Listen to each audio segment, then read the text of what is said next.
button that says. There we go. Got it. Found it. Got it. So, are there any questions on the recap that I sent out? Where you guys are at, what you guys are doing?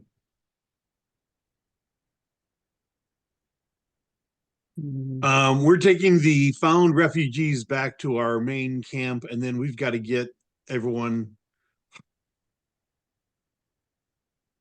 So how soon is winter onsetting? Oh, it's already.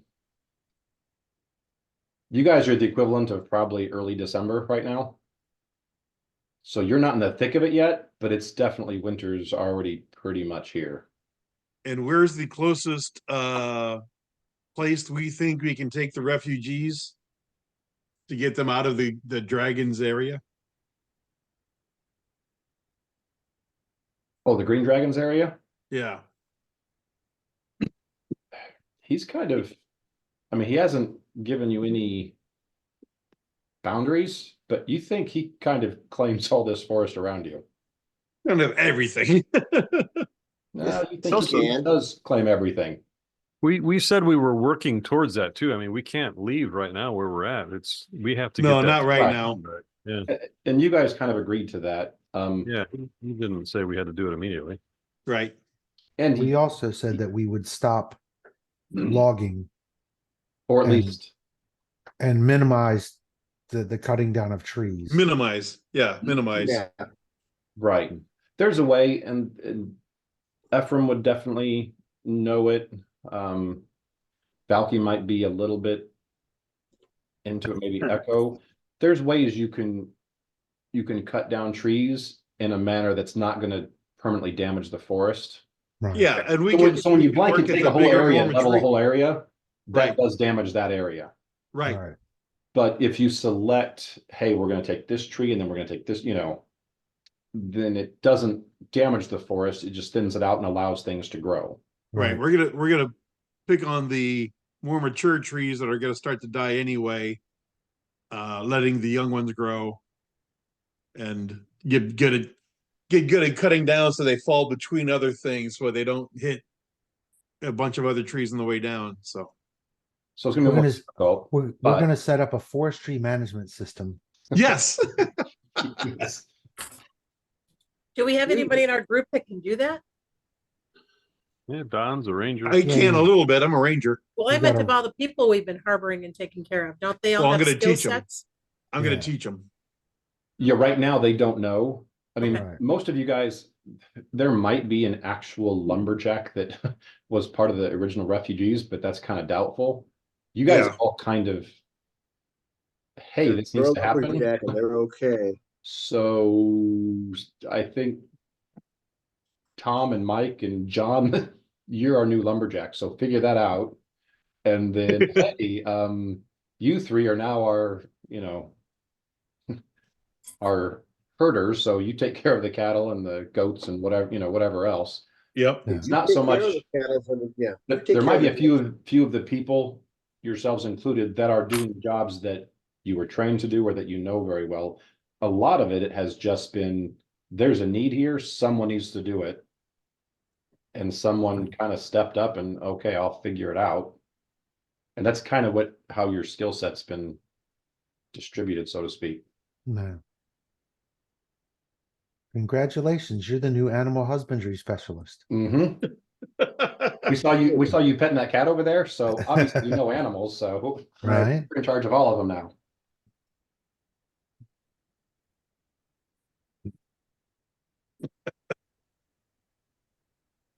It's just like work. Okay, Mike, we're ready. We're set. Let's go. Okay. Oh, All right, so Put us in the cave with all the other refugees because nothing else happened. yeah, let's go with that. Yeah. I like You that guys thought. get to the halfway house with very minimal, Halfway. other than the ambush that happened last time. After that, you get to the halfway house. You guys are kind of smart and send out Echo and Ephraim ahead because you do have a couple fairly large cats Yep. that inhabit that area. So to make sure there's no issues, you stay the night there. because the refugees were just wiped. They're not used to this. They're not nourished right.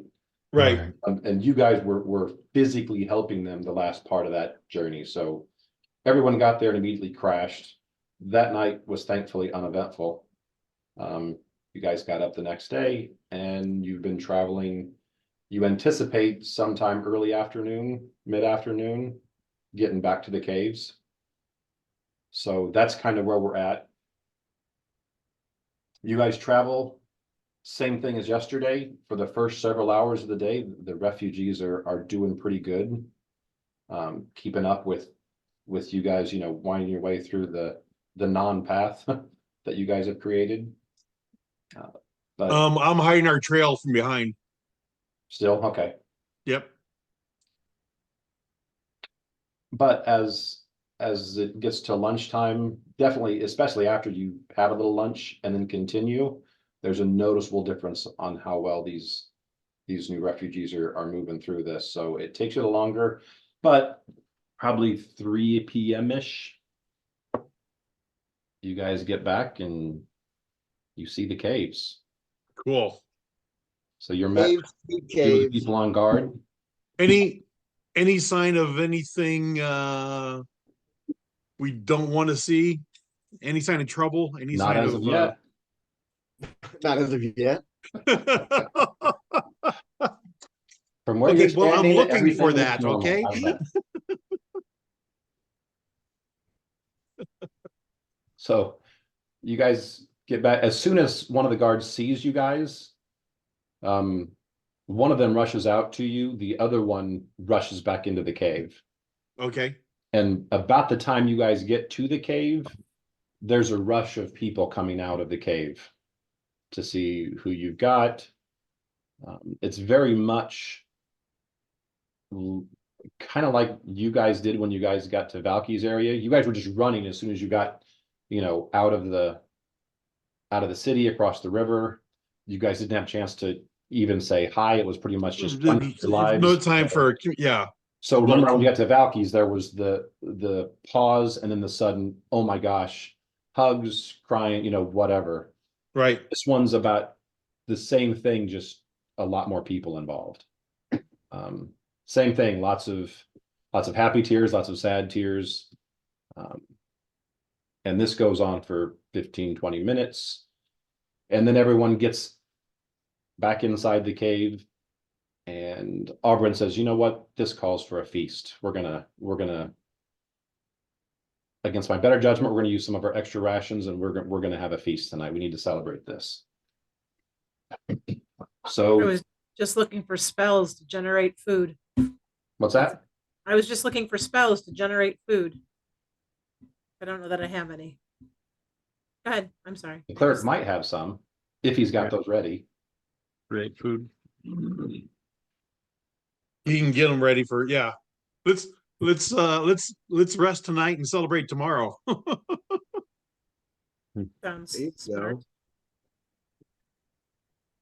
Auburn says, no, not on my watch. Okay, fine. Let's make food tomorrow. Auburn does take the lead on this. And she lets Okay. you guys just visit and just enjoy being back with, you know, friends, family, and the relative safety of the caves. So is there anything special any of you guys are doing as the night goes on? I'm spending it with my family. Right.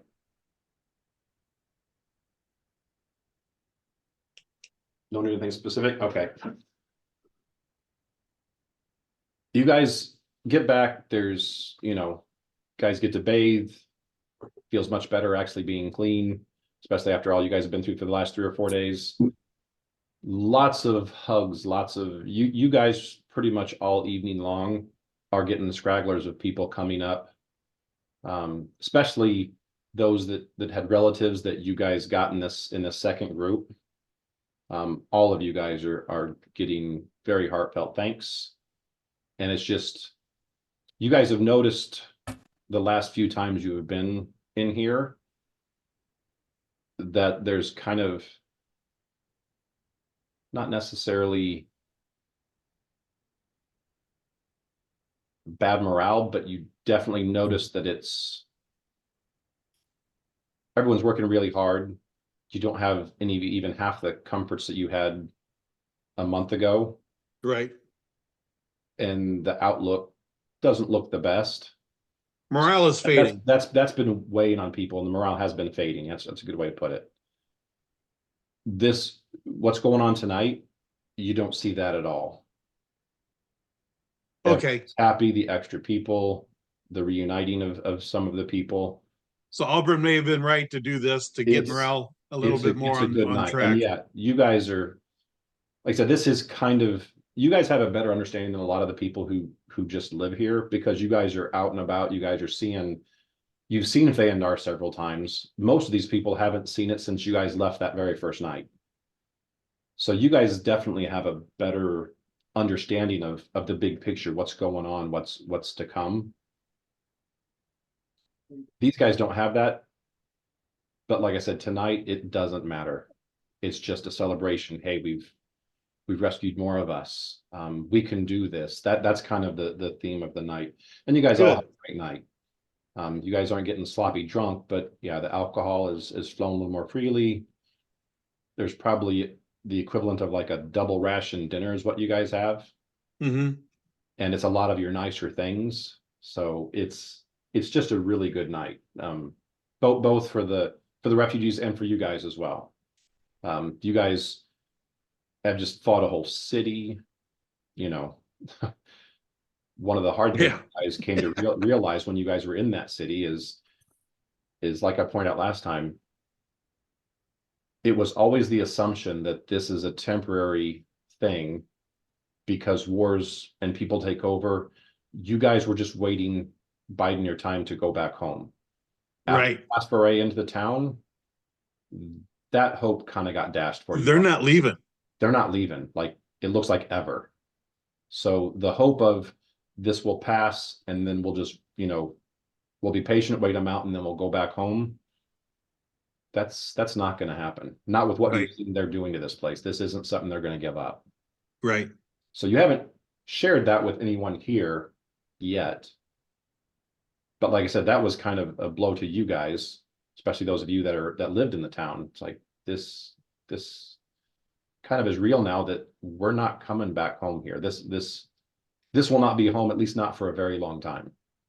And it will not be home without lots of bloodshed and lots of allies, lots of things that we just don't have right now. Mm-hmm. So like I said, that being said, between the refugees and you guys, morale was kind of tanking. This almost by itself resets that. There's laughing, there's, stories being told, there's, people getting drunk and having grand old time. And it's just a good time that none of you guys have really had since this whole thing started. So that's how your evening goes. It's great evening. Next day comes, a lot of you are dealing with the aftermath of having such a good time. So people are slow to get up and get going. But the like Auburn and the other, say, named NPCs that kind of help you guys run the camp. Uh-huh. They want to have a meeting to find out what you guys know, what happened, and then just kind of make plans, because they know there's been talk about, hey, we need to find the Rangers. They're really good at what we're doing right now. So we need to find them, we need help with them, and we need to reach out to find out, one, are we the only ones affected? Is there other people affected? And then also look for allies. I mean, the Rangers are probably your first step because they're here in the forest. But especially after you guys seeing what they're doing to your town, this is not something that, 20 or 30 people you're going to get together and you're going to go in and take this town back. This is going to require multiple towns worth of militias and armies and stuff. This isn't something you guys can do alone, no matter how competent you are. So anyway, they want to talk about that. Is there anything Is there any questions you guys have? Anything specifically you want to talk on? I got something, Mike.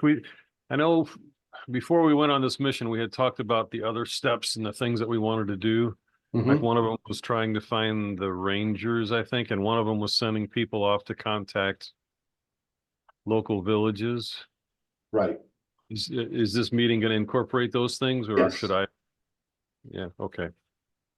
No, it's going to be an open-ended discussion, but it's how do we do all that? Right. You got a limited pool to choose from. How are we going to do that with the resources we've got? We can't do it all at once. Which ones are we going to focus on? Is kind of what this meeting, what it's going to be. Okay.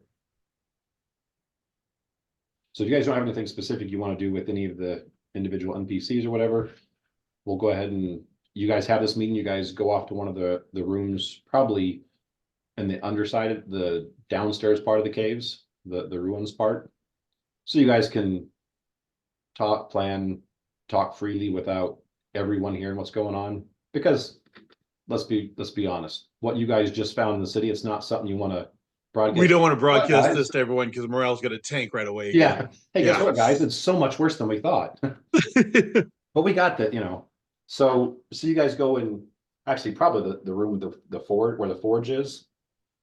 That was one of the few rooms that was left intact and had functional doors. Okay. So you guys go in there and like I said, it's the whole party. It's actually with the screen you're still on. If you scroll down and look at everyone down in the bottom section, Right. Kenny, Vane, Nanette, you know what? The twins probably wouldn't be in this one, in this meeting. But Auburn, Rhina, Jet, and probably any of the other people who have had characters that are now NPCs. But that's kind of who it involves. So, Yeah. So while we're talking about it, I'm going to mention my two ranger friends, Sirio and Tawny. Mhm. Do I know a greeting or something that I can teach others that if they come across them, they can show or interact to show them that you know, they know me or that they're friends? You guys don't really have a secret handshake, Right. but if you want to do something like that, you can tell them enough information about them that if they ever encountered them, they could say they know you and tell them something. And I'll give them information about me that they can share that Right. they would know about me. And yeah, Okay. I will do that. Okay. No, they're grateful for that, especially because you guys aren't here in the camp all the time. Right. And And they're still going out around the camp to forage and just. yeah, it's very likely that they're going to run into those two before I do. And I Mhm. just want to ease that transition and make it as helpful as possible. Okay. Mighty nice of you. Yeah, that's what I do. Yeah. And I know that's not the only two rangers in the area, but those two are the ones I know best. Those are the two you work with the most, and actually those are the two that you were with right before you split off to head home. Come home, yeah. Before all, you found out all this was going on.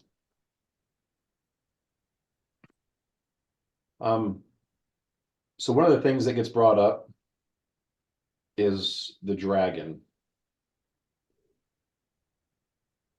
Yeah, the enemy of my enemy type thing. So you've got some of the more experienced ones are, hey, we know that you guys were talking about this and there's a green dragon out there, but you guys are working with the green dragon now?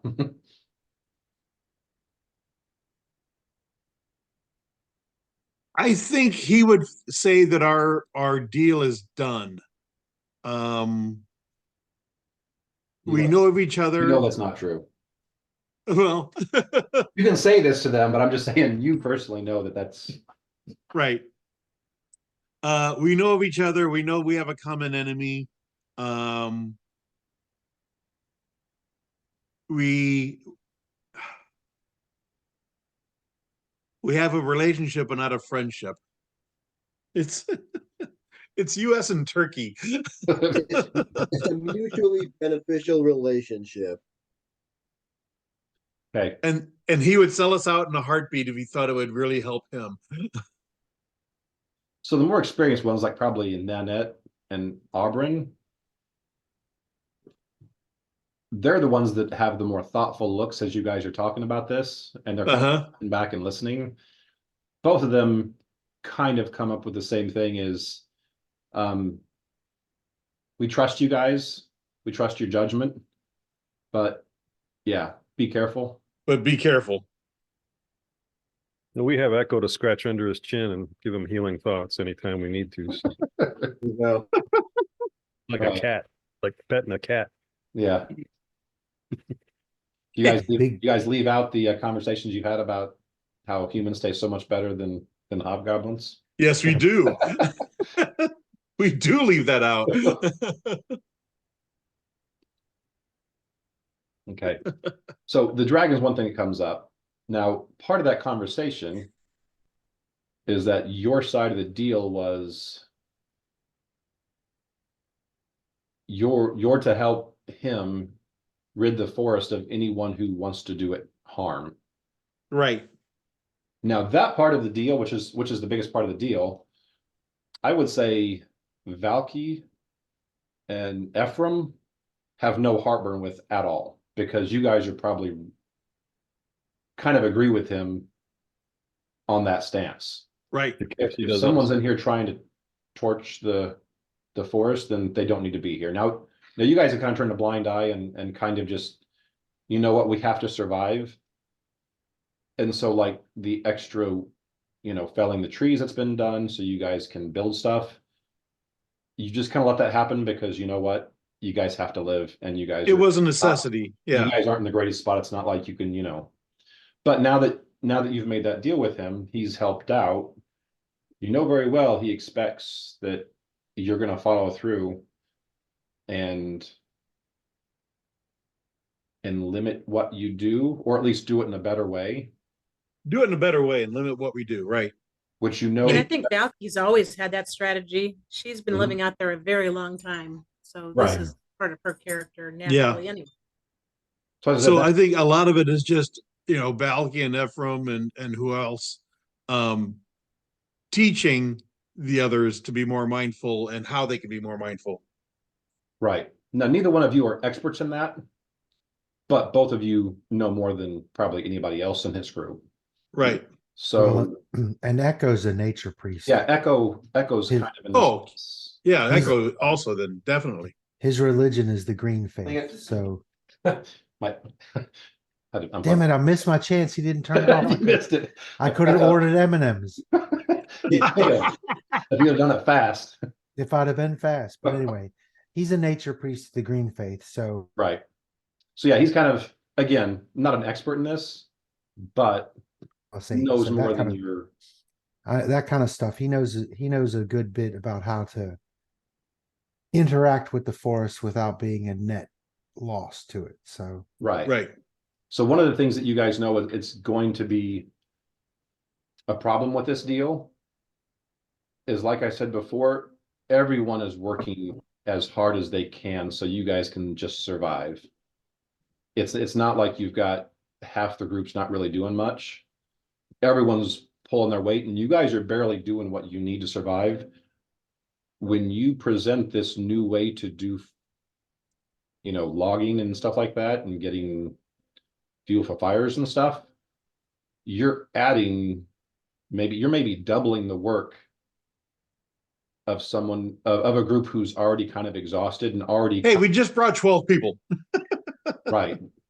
In addition, you got 12 more mouths to feed, and Oh, no, 12 more 12 more workers. That's what I right. 12 more, beds to make, and well, realistically, so getting more fuel for the fire is we've got 12 additional people to go look for stuff that's already fallen. right. So now you don't have to cut down a tree. Mhm. Right. So that doesn't add to the workload. It's just a different workload. Now you're not standing there banging your muscles against a tree until it falls down. You just know you have to range a little wider and pick up what's already fallen. And the other thing is, with logging, you don't have to stop logging. You just have to not take every tree in an acre. Right. You're actually beneficial to the forest if you take like a third of the trees Oh, yeah. and clear the canopy, and everything on the floor grows more. So Grows more. Yep. that's Yeah, we can beneficial. start planting. So yeah, too. that's all beneficial. That's stuff that you guys will teach them. But the thing Right. is, right now they have to walk 100 feet and they've got access to a couple dozen trees. Now you're telling them, now you got to walk twice as far, 3 times as far to get those same amount of trees. Well, we can take you And then back you got to to drag that back. we can take you back to the town anytime you're Yes. tired of this Right. and So- would like to and go that's- back and have a conversation with the hobgoblins. And that's Or what they I'm could be saying. dragon fodder if they don't like it, I guess. You Right, guys, you guys do have an uphill battle with this just because People are whining. this is the right thing to do, but people are tired. I mean, they've been Yeah. working hard nonstop just to make sure all of them stay alive. And then so when you guys come back here, so you guys have food and shelter and stuff. So these guys are working hard to do this. And you guys have just said, yes, you're doing great, but guess what? Now the Doing stuff a little more. first, it's going to be a little more difficult because we need to not just do it the easiest way possible. We need to be mindful in how we do this. So that's one of the things that comes up in the conversation, and there's probably lots of back and forth with kind of what we just did just now No. of, hey, we're already at our wit's end. And then the other half of you guys are like, but it doesn't matter. We have to do better unless we want to add a angry green dragon to our list of people who are trying to kill us. Everyone who just fought 1,000 hobgoblins, raise your hand. Ooh, me. Right. So Those of that's you one of the who flew- conversations. How are we going to do this and how are we going to now some of this can be fixed with training. The better people are trained, the easier it is for them to do this selectively and still get an efficient amount of work done. Right. But that takes, I mean, heck, most of the people who can do this are in this party. You guys aren't typically here because you've got bigger fish to fry and you've got other jobs to do. So there's that to consider. I said it's not insurmountable, but it's something that you guys do have to figure out. How are we going to do this? Are we just going to tell them suck it up? Like you said, we've got a green dragon or a bunch of hobgoblins you can talk to if you don't agree with this. Or is there a different something See, else that we can think outside the box and hey, we're going to save work by doing this. So then the extra work can go for, doing this in the forest the right way. if anyone likes slavery better, we Right. can walk you back. Right. You can walk in and apologize to your goblin overlords, and you can go back to doing whatever they had you do, which was apparently much more manageable. Yeah. So there's that. There's also, they kind of want to know, where do you want the focus of our work to be? Do we need to be there? Every time you guys leave, a lot of the people are very nervous to be working here and doing stuff here because they know how much you guys have protected all of them. And they feel kind of, okay, yeah, we've got caves, but we don't have the manpower to protect us when you guys aren't here. So, but obviously you guys do need to be out doing what you're doing.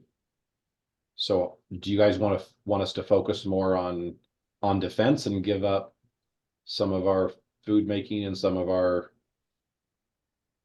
how do you want us to balance the workload? Do you want us to focus more on defense? Do you want us to focus more on building the supplies and the comforts and the, storage and stuff we need?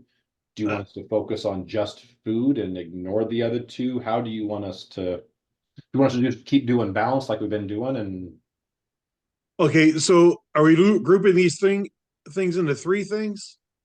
I would say it's defense is one, food is one. And then I'm just gonna say everything else falls in the third one, which is just, you know, making beds for people, making sure you got dividers so people kind of have their own space. Making plates so we can all have plates to eat on, making tables that so we can, you know, eat Okay, lunch. I'm just gonna propose, So that's the three groups. I don't know what we call that third group to kind of be all encompassing. I'm gonna propose 50% on food, 35% on improved defenses, and the rest on, catch-all. So we're not ignoring the catch-all, but it is a back burner. So like beds for people, like I said, making tables so you guys can actually prep food and stuff like that. That kind of stuff gets put more on the back burner. That's on the back burner. I don't know if that's just my proposal, guys. What do you guys think? Makes sense. Yeah, I might even go a little heavier on the defense. I mean, if they can't defend themselves, at some point, it's not going to matter if they get attacked. And You want to I'll do 50, 40, 10? yeah, Do you want to do, whatever, 45, 45, 10? I mean, we should probably consult them, and if they're willing to undergo a few hardships to be safer, then I mean that's what I would do personally. I'd rather be safe than fed And dead, yeah. or dead. You know? But I mean, I don't know what we're talking about. Well, we we've can't only get, did, I think we've got I think we have a good start on the defensive part. I'm more worried about with winter coming on, it's already here, getting enough food. That's why I was leaning more towards food. yeah. And the other thing, I mean, we're going to be off doing these things, but I don't think we necessarily need to take any of the NPCs. So we can leave all of the people with the experience here to help. Right. To help with the defense and Right. management and stuff. No, yeah, they're all part of this. Yeah. I'm just saying, you guys as a party are by far the biggest martial. What was that? That's nothing. You guys are by far the biggest martial Non-stop. force, of this group. Literally, when the five of you leave, they're probably half as capable fighting than with the five of you here. And there's what, 30, 40, 50 of them. So there's a huge difference in what you guys are capable of doing defensive wise as to what they've got here. So, and this is just why I say with defense, it makes them nervous if you guys aren't here because they feel safe that anything that comes at them, you guys have always kind of taken care of that. Whereas, I mean, they do have, the twins, Nanette, you've got some kinning, you've got some people who are competent here. But they're just not as competent as you guys, and there's not as many of them as Right. so. Yeah, they're not defenseless when you guys aren't here, but there's definitely a huge A dip, right? huge hit whenever you guys take off. Yeah. So Chuck, Kevin, Jenner, input on ratios. Ratios for what? I'm sorry, I missed part of that. What What we asked Gordon and I people. were talking about with how much, so we have 100% pool to work with. How much do we put to defense? How much do we put to food gathering, and how much do we put to catch-all the rest of everything Yes. else? Which is, like I said, making beds for people, giving people their own spaces by making dividers. Some sort of little bit of comfort, which would help with morale, because Right. morale is important. So we don't want to neglect it. No. I'd say 50, 40, 10. Okay, I wouldn't mean, 50 that's- on 50 on defense or food. Defense. I'm with Gordon. I'd Defense, rather yeah. be alive than fed. Yeah. Okay, Yeah. Won't have to worry about food if you're dead. Right. Yeah, but at the same time, I think these caves are relatively high defense already. There's only one entrance that we haven't clogged up.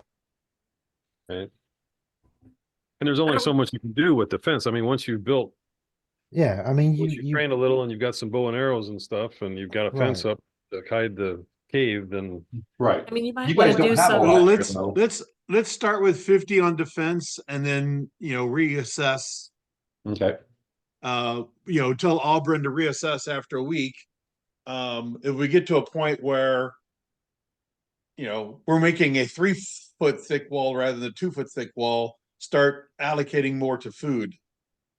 Are they going to be like building any kind of traps or alarm systems out there beyond the cave so that maybe they don't That'd be get pretty surprised? good defense. Yep. The defense is two-pronged. One is it's people spending time they could be working, training, so they can actually hit stuff more often.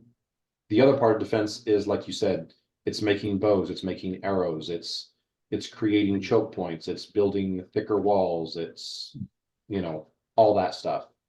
So defense is those two things lumped in. So like I said, part of it is just them spending time training because they are not adventurers like you guys. Right. So part of it's that, part of it is actually making physical defenses that makes it easier for them to defend that one opening. And don't we have someone who can stone meld? Who can what? Meld stone, I cannot. stone shape. I don't know if you do or not. I do But hit not. If we do, it's probably somebody with our party. So Yeah, If I hit him hard enough, I probably could. I might shape be the able to stone. do walls. I think that's Bondi that can do the walls building. yeah, if I know my- anybody can, it'd be Monday. I know my character in A-Team can, but I don't think Yeah. you're going to get him here. No, probably not. Yeah, Bondi. Besides, can if a do drought it. showed up here, you guys probably try and kill him. So And my character in A-Team would give a damn what these peasants thought.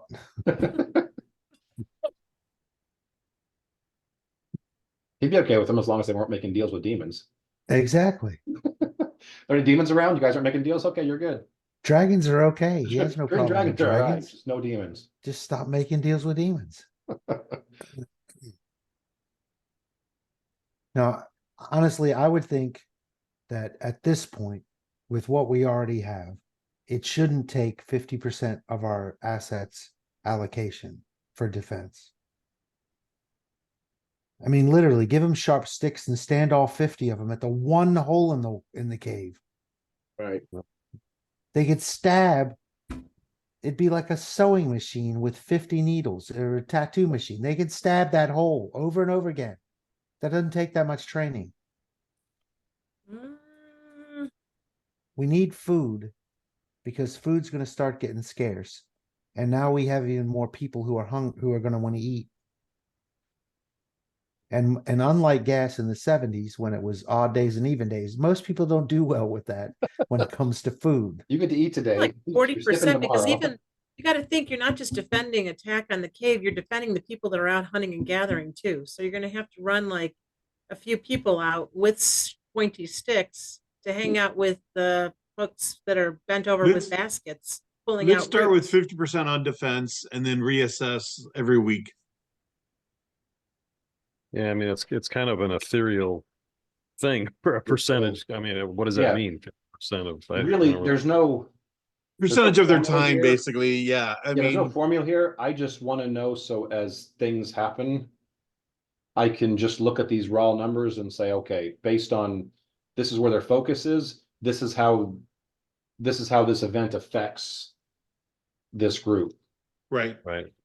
Yeah, So and there's no that magic was number. kind of- It's not like if you choose 50 or 51, that's the number you guys all die if it was 50 instead of 51. It's just there's that's why events I that was happen. looking at it. And It's like when an you guys odds put these thing. numbers out, it allows me to just kind of figure out, based on where your focus is, how this event affected the group, especially while you're gone. So this conversation we're having right now, this conversation takes place several times, and I'd say you guys are probably here for a day or two after you guys have arrived home. So So you guys are here for a couple days. I'm sure you're starting to train people on the, hey, we don't just, blanket chop down all the trees in a row. So there's some of that going on. I assume some of you more martial types, probably Karog. Definitely Karog, but there's probably some of you guys that are jumping into the defensive training and saying, hey, I'm gonna spend time, helping these guys know which end of the pointy stick to hold and which one to stab people with. If I will see who's got a better eye for marksmanship with a bow than others, and then work with those. Right. So for a couple days, you guys are here. This conversation we just had happened several times throughout. Several times, yeah. And it's not always everyone together. It's, hey, 3 or 4 of you are together talking about this over here for a little bit, and then you disperse and execute whatever you guys have just come up with for the day. But this goes on for a few days. So, like I said, morale's pretty high ever since you guys have had that dinner, and especially since you guys have been in camp for a few days. Like I said, it just makes people feel safer. And like I said, you guys are quite competent, so you guys are helping things just run smoother while you're here. You guys do know that you need to go find help. Like I said, the Rangers are one of the groups you need to reach out to.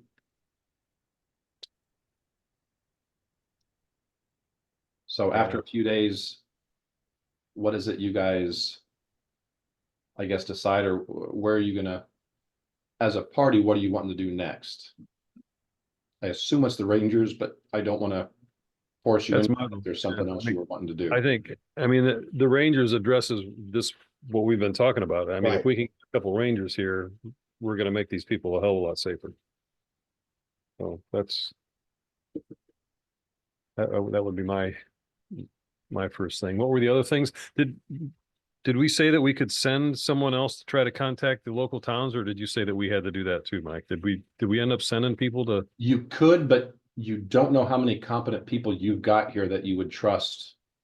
You would trust they could get that done. I mean, any of these named NPCs we've got down here, including the twins, could probably do it. But then again, these are the only guys left defending this place when you guys aren't here. So how many of them guys do you want missing? But like, as far as your normal townsfolk, you don't know there's many that you would trust or that have the ability to survive on their own, know where they're going, get to where they're going, and then have the social skills and confidence to I guess convey what's going on and get some help, or at least get some visibility to what's going on here. So it probably should be you guys. You guys can send some of these named NPCs to do this. But like I said, it does take a chunk out of your already lower defense whenever you're not here. So yeah, I'd say probably you had 3 things on the list. One of them you've already done. You've already went back to Fandar and got whoever was left. The other 2 was either warn people and reach out to other towns, or go after the Rangers and see if you can get help from them. We're gonna send Rock. The unkillable dwarf. Or we can leave Rock in the cave entrance. That'll take care of everything. I was gonna say, Right? you guys won't even get in if he's in the cave entrance.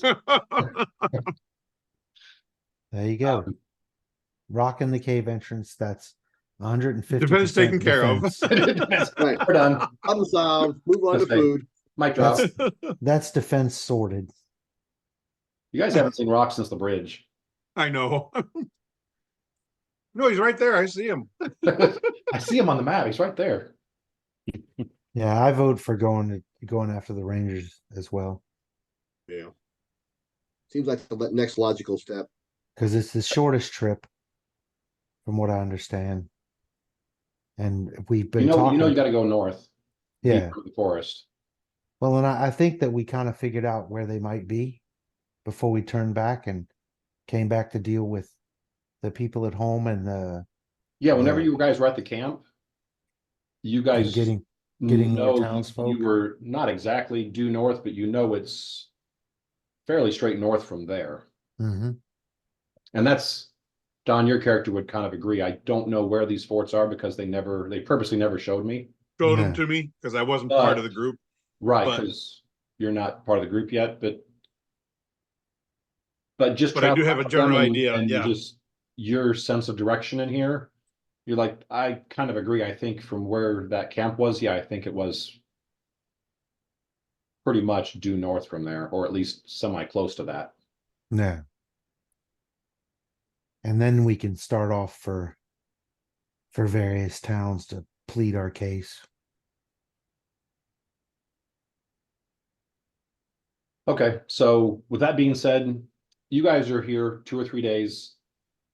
The first day was really nice. Having the guys at the camp create the meal for you. And then just the morale boost that it did for you guys and for all the people here. That was much needed.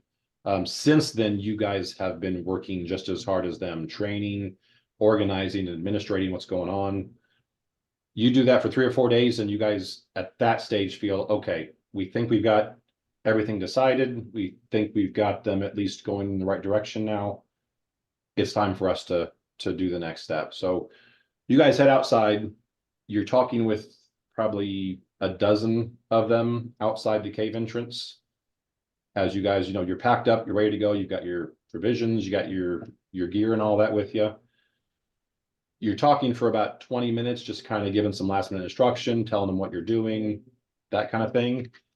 When you hear a blood curdling scream come from the north. Let's leave quick. Yeah, get out of here. We're out of here. See you guys. Let's run Let us south. know. We go You guys- north. I go north. Hope you guys worked on that I'll go defense. north. Hopefully you paid attention during your lessons. Yeah. We're outie. My blood is curdled. I need to go north or west or So east. I need either a perception or a survival roll from each person. The survival rolls are going to get a +10 bonus. So your survival, actually not 10, it's going to be 5. Your survival +5 or your perception, whichever one of those is better, make that roll.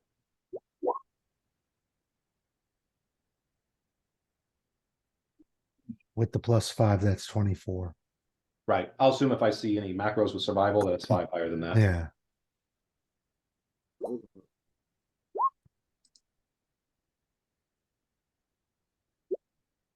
That's with the +5.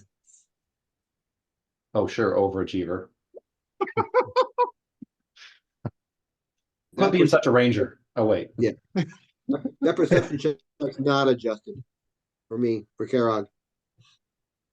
Not Okay. as fancy as nothing.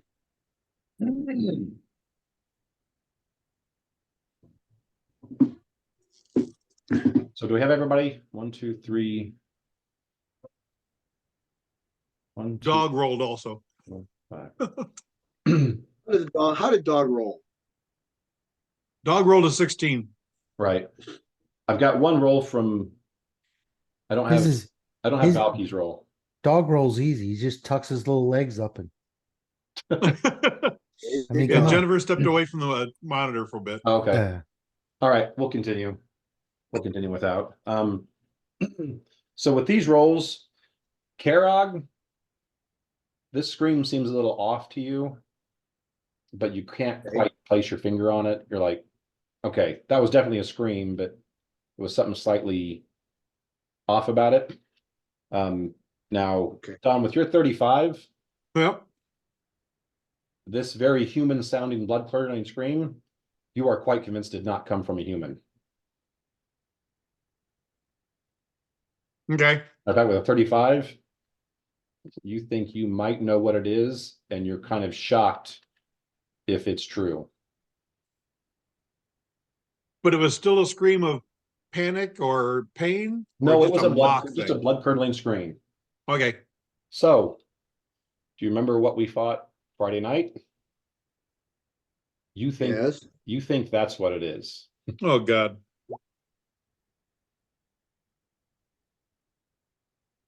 Okay. Now, after that scream, Hey, gu- you do hear more screams, but these are very male and very human from the same direction. hey, guys, we have to get going. There's bear owls up there.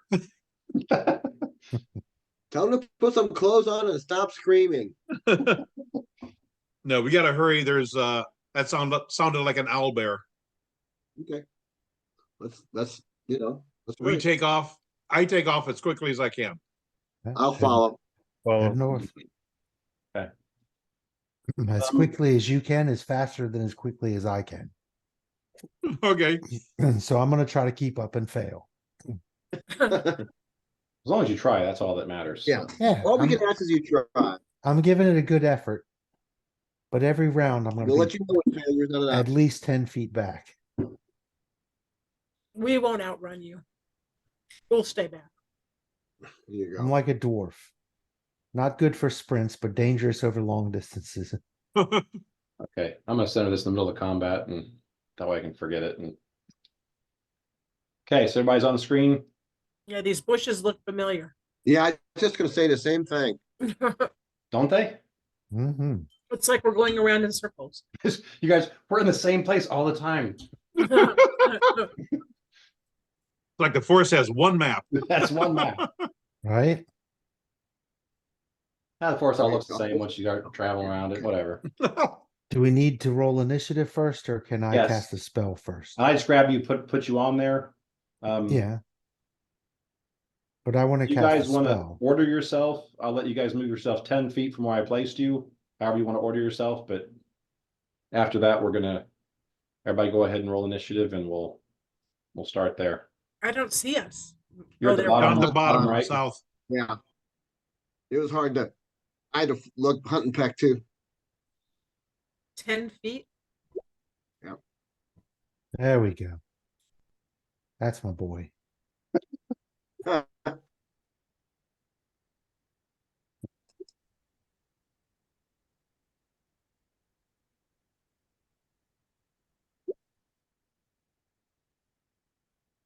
I do not see dog. I'll not grab him. Give me 1 second. Sly is missing too. No, Sly, I see. Oh, there he is. Sly's right there. He looks so big.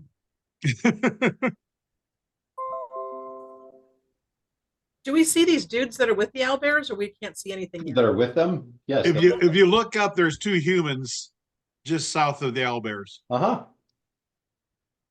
They are running as fast as their little legs will carry them towards you, Good. Oh, okay. but they're not as fast. No, Owlbears do fly, don't they? no. No. No. Okay. There's dog. Okay. Are we missing anybody? We got everybody else?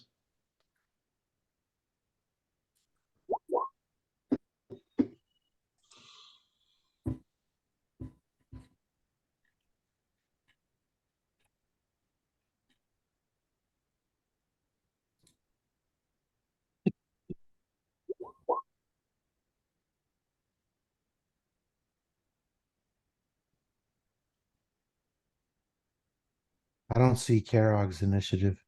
Did I not roll that? I thought I did. Hold on a second. You might have, you just didn't click on your guy Go up first. and track. Yeah, I Yeah. don't see your initiative either. I don't see it. And if you got the macro, make sure you click on your guy I know what I and did. roll it. Myself instead of rolling initiative. That's what I did. There he is. I'm there.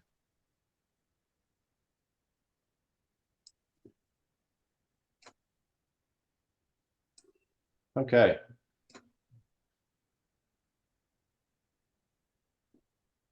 So are these people here? Right Here here. and here. And there. Yeah. Okay. Those are two of the guys that are part of your camp.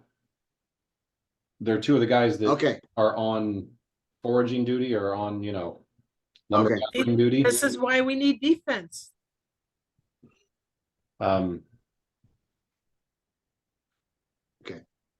Feel like this should have been a drill where the people that are gonna do the defending should have been doing this instead of us. And we just watch and go and score with like And cards. score them. There we Oh, go. I got a good Yeah. eye, so Follow us, apparently you Mike? guys Yeah. failed. You know, then we reevaluate their training afterwards. Okay. Takeshi, you're up. Alright, come on, let's see. Oh crap, how do I turn that off?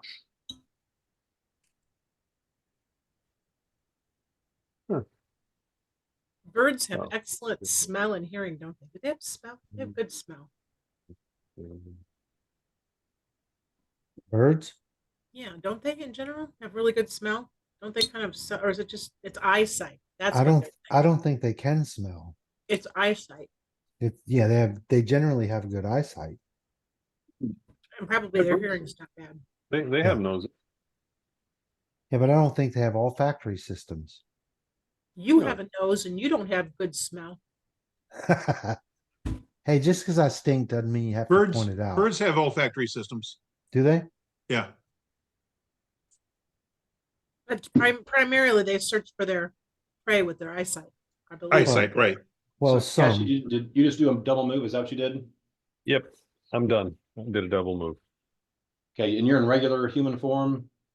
Yes, What weapons do you have out?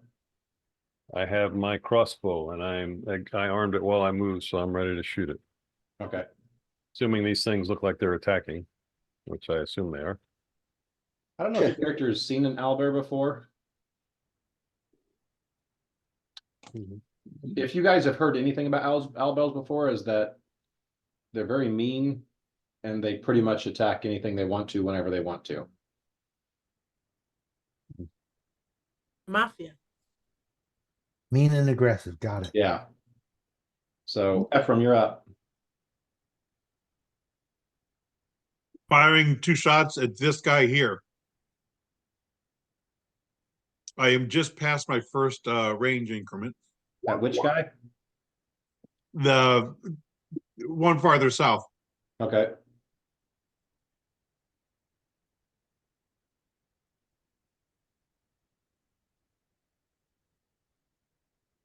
Attack.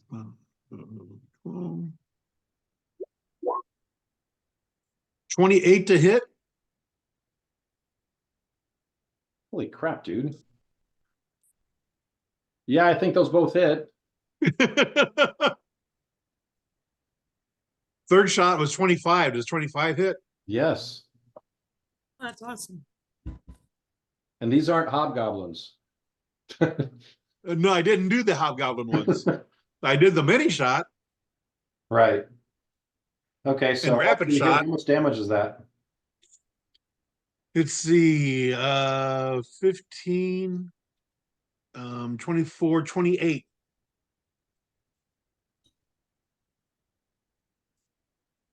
28 points for 3 arrows? 28. Yep. 2 maxes. Real good. So that would be. Okay. So you freaked this guy right here. You freaked him out. Because like literally arrows come sailing right at him. Well, I had to lob him a little bit because I took Probably minus. go just a few feet over his head. Before he's sticking to this creature behind him. Okay. All right.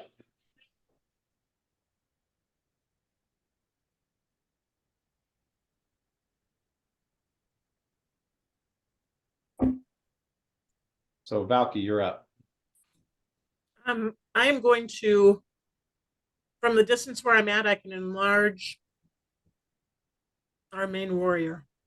Kevin, prepare to Yay. enlarge. You gonna make him huge? Yep. And then myself and Sly are gonna move up a titch, and that's it.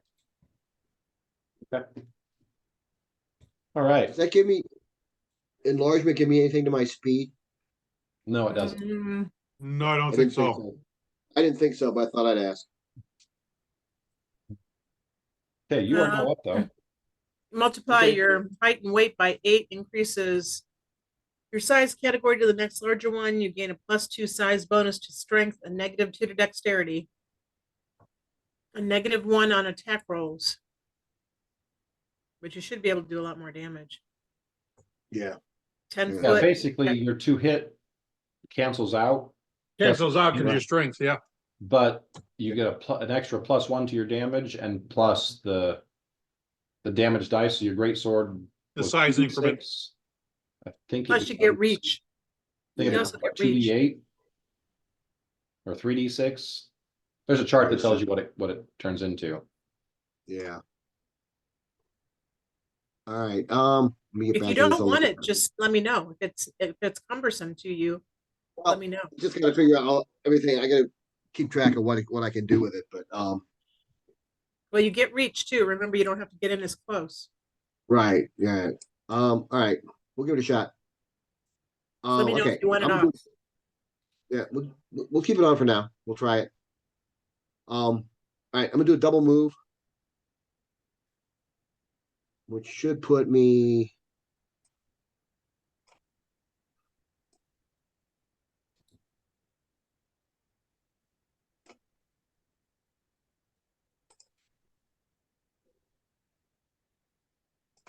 Right there. Wow, you get all the way there? Yep. That's impressive. Yeah, it's a 50-foot movement, so I can move 100 feet. Sweet. Okay, so you just you guys see the Surprise. flash leave you guys and runs up.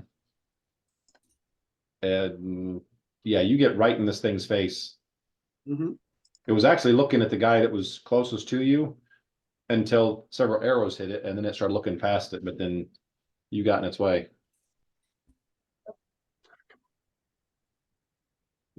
That's all for me.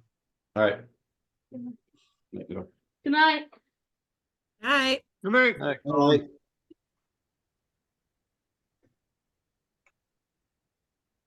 All right, dog's up. You're right.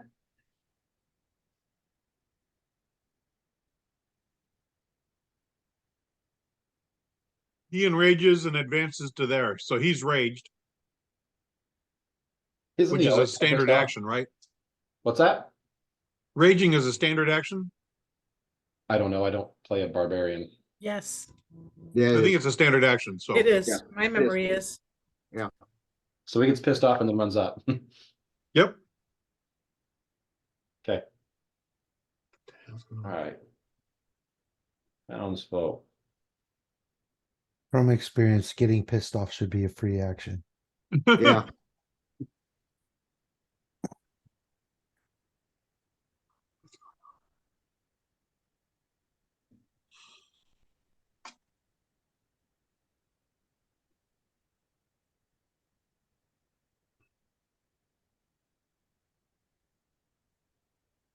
I know it's shocking and all that. They're not turning to attack. They're actually running.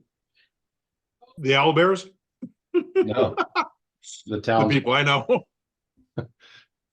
So, okay. They're done. Owlbears.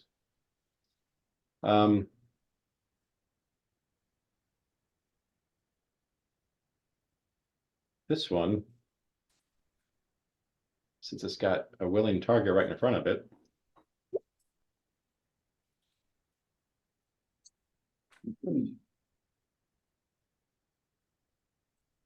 Did any of those hit you? I know. The 27 did. So 11 points damage. But the other two didn't hit? Oh yeah, what's that? Okay. 18, 16, and No, No. that's the 27. Okay. Even with your AC being down a titch. Oh, what is it? Down to 1? 1. Yeah. Yeah, it's 20 now, so it would be. Wait a second. Yeah, it's 20 now, so it would be 19. So it was still only Same the as- first attack. Okay. Yeah, the first one got me. Okay. So that's it for that one.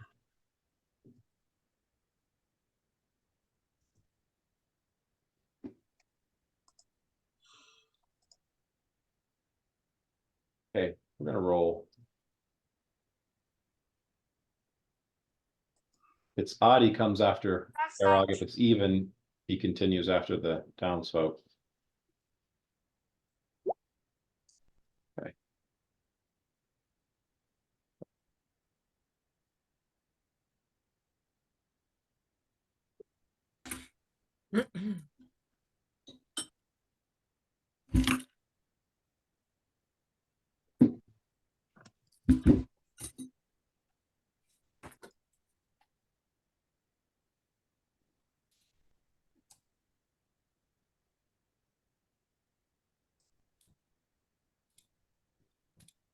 So he charges to there.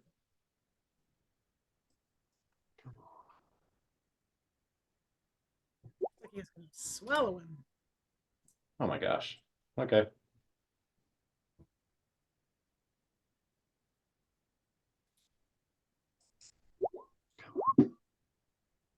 That hits him.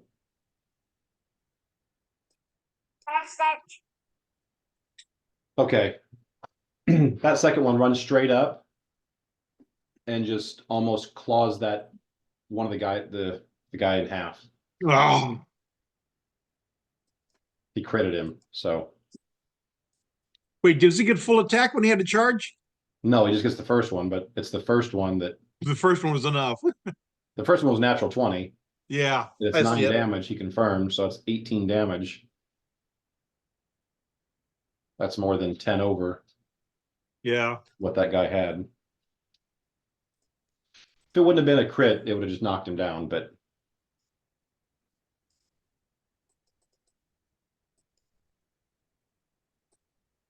okay, Echo.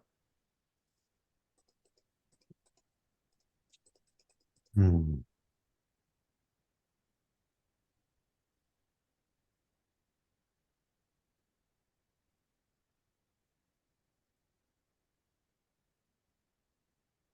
I'm gonna cast Bless. Okay, so everybody's got a +1 to hit. Yeah, and +1 save versus fear.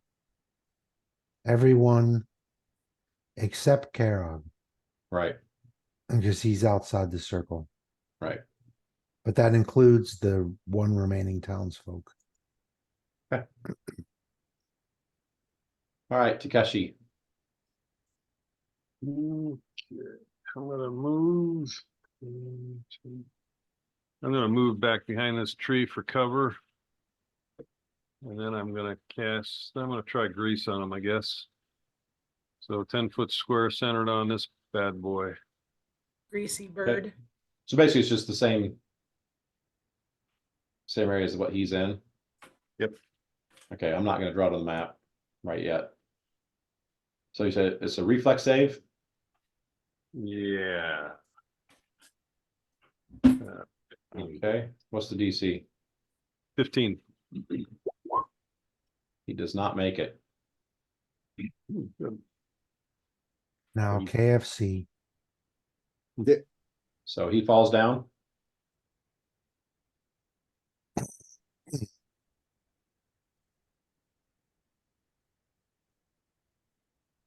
Okay, so you moved cast, so you're done. Okay, Ephraim.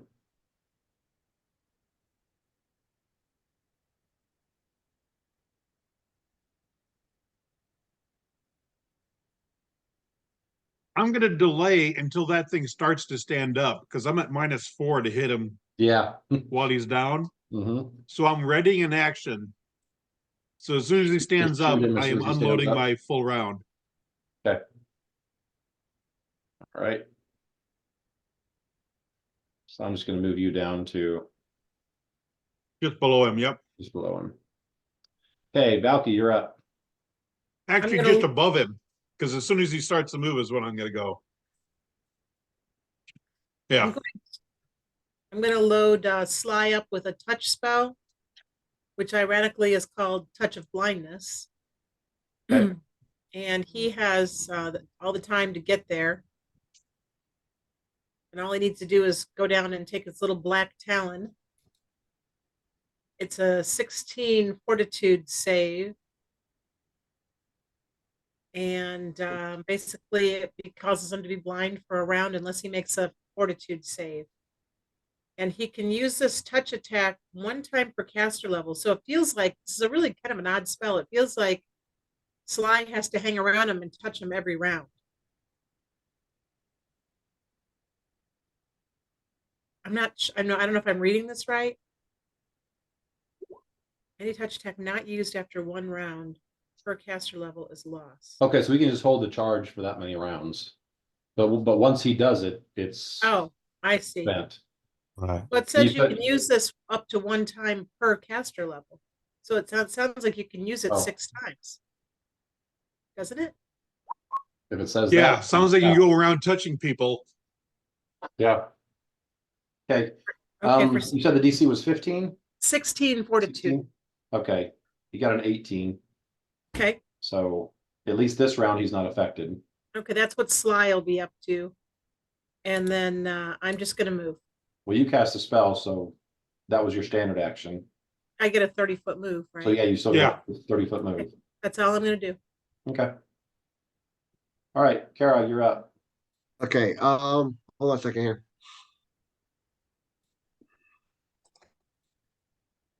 All right, well, I'm gonna swing at him because he's in front of me. That makes sense. It's kind of your Yeah. MO. That's what I do. That's how I roll.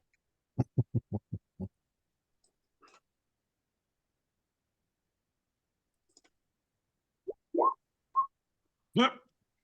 26 Now that doesn't include any of the pluses or minuses for the enlarge, so Well, you hit already, I so think that'll hit Yep.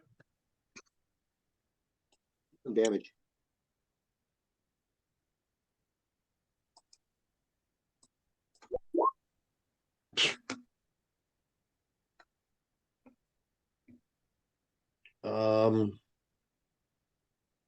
Get +1 for the enlarge, so that's one more.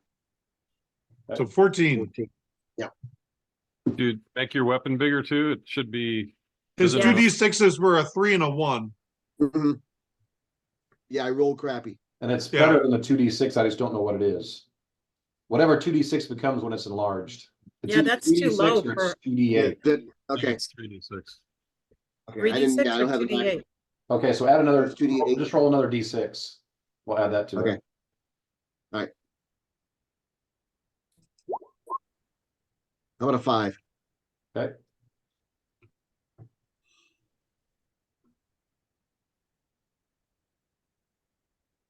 Right, so it should have been 3d6, right? Right. Yeah. Yeah, like I said, the enlarge doesn't do you much good in combat as far as AC and attack, but Right. it does add a significant amount of damage that you do when you do connect. Yeah. And you get reach, which I can sometimes. Yeah, I be- mean, reach is significant with. So 19 total. Right. Okay, is that it for you? That would be it. Okay, dog's up. He's pissed off and ready to go.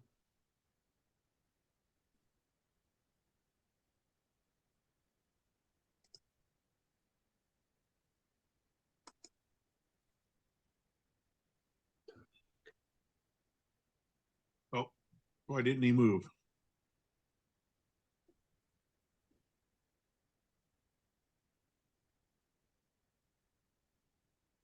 So you're wanting to go around and get behind Oh, I know it's wrong. I know it's wrong. without getting an attack of opportunity. Is that what you're doing? Yeah.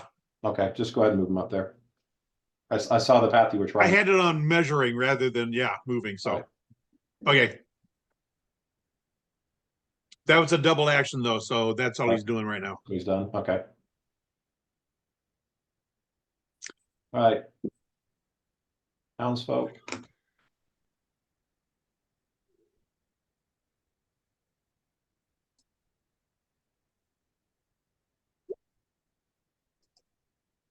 He looks back at his friend who just got cut in half and pauses for a second, but then renews his Running away. decision to continue to run.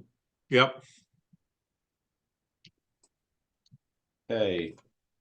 Ephraim, this thing's starting to stand up. So he starts to stand up and I fire at him. Whoops. Hang on. Does 32 hit? Yeah.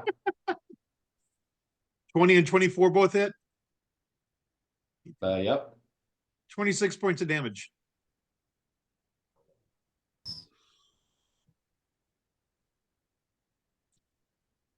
Okay.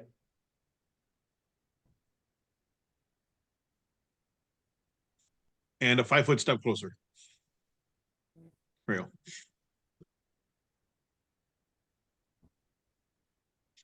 Now, he had to roll a saving throw to stand up completely. Did he get it?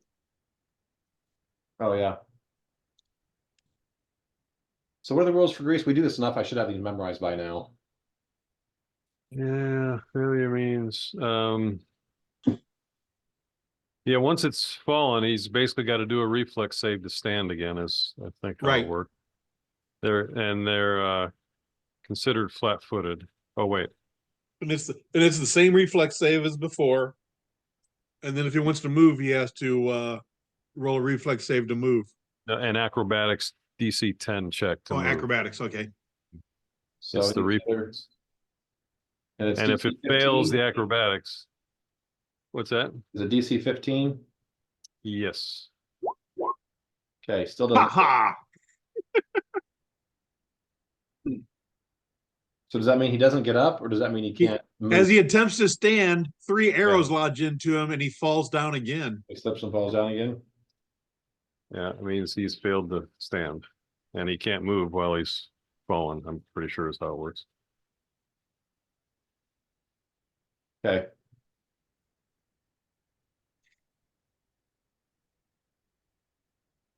I know you can attack with a -4 while prone, so he's gonna use one of his actions to try and get up, and then get very angry when he slips.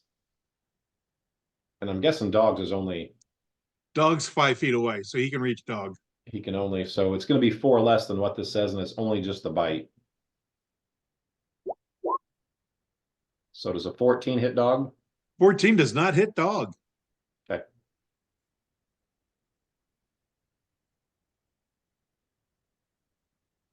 All right, there's that one, and then this guy is attacking Karog.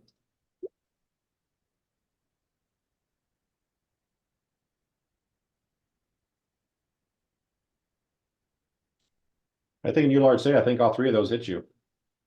I have to look at them, see. A 20, 23, and 27. That would all hit. So 20, 26. 26 points 26. damage. And does a 23 beat your CMD? I don't Double think it check does, but CMD. yeah, Yeah, it's D is in 25. David. 25. Okay. Okay. Yep. He tries to grab you with one of those claws, but doesn't quite get a hold of you. Okay.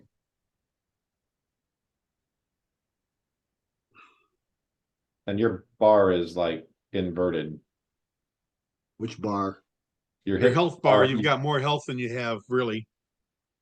So I know you got hit before. What are your current hit points? You basing it on the what I had in there before, or my new hit points? How many hit Am I points do you correct? have? What's your normal Um, healthy hit points? Oh, you probably didn't change. You probably just yeah, bumped them up in the 3 circles. You got to actually open that Yeah. up and change the. Yeah. So 81 is your total? right now, yeah, Okay, so 81, you got hit last time. Was it 1? yeah. Now, yeah. My sheet says I had 92 hit points, so Oh, 92 is your total? yeah, 92 is the total. Yeah, Okay, so 92 is the That's- total. 81 is what you were at from last round. right. Now I got to take the And 26 now you from gotta that. say, okay, I've corrected it. Yeah, I've got that. So it's I'll now, do so that now we'll just take the 26 26 off of that. off. Yeah.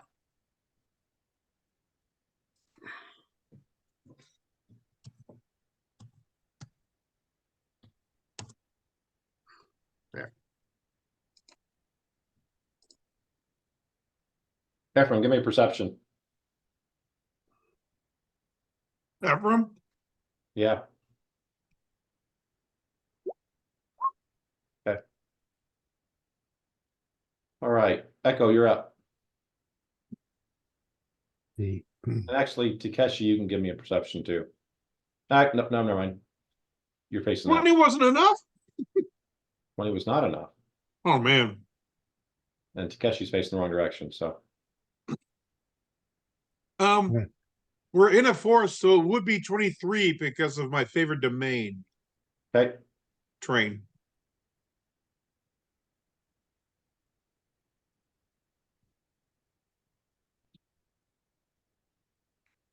Like I said, Echo, you're up. I need a scimitar right here.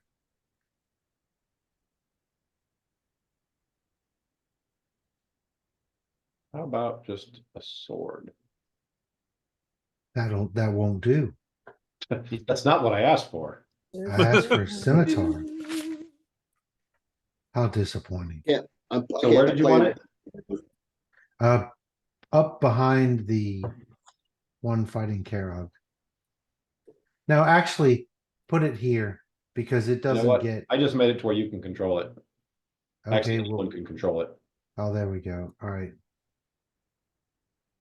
Here. Because the way that you have set it up, it doesn't get it doesn't have Flanking. flanking, et cetera. No, it et doesn't cetera. provide flanking.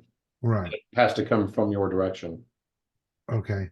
So that's right. If you wanted to attack that one, yeah.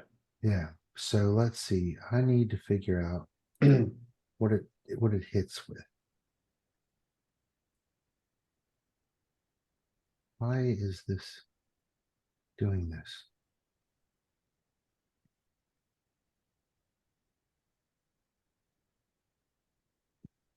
It doesn't provide flanking, and Bob's characters will never attack it regardless of how stupid the animal is. Right. Yeah, that's okay. It still does damage, which is the whole point. Yeah. It's But fire and forget damage. It's stuff you yeah, cast once and then And then it does its thing. yeah. But I need to figure out. But if it's the only thing hitting an animal should try to attack it, you know? Well, Either attack it or run from it, one of the two, yeah. Yeah. Right. Oh, where's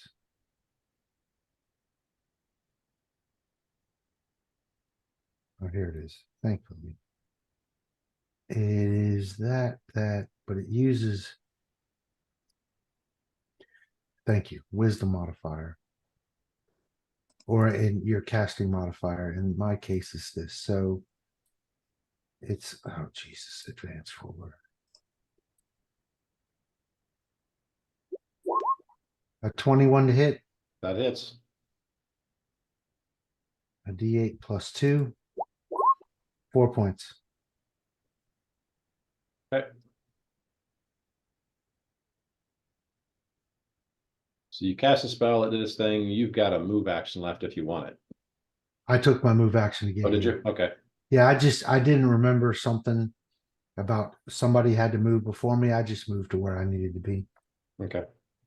All right. Back to top of the round. Takeshi, you're up. All right, can I drop a crossbow and draw a weapon Yep. while moving?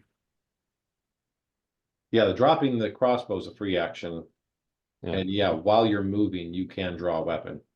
Okay, and he's flat-footed, so can't get an attack of opportunity. Is that right?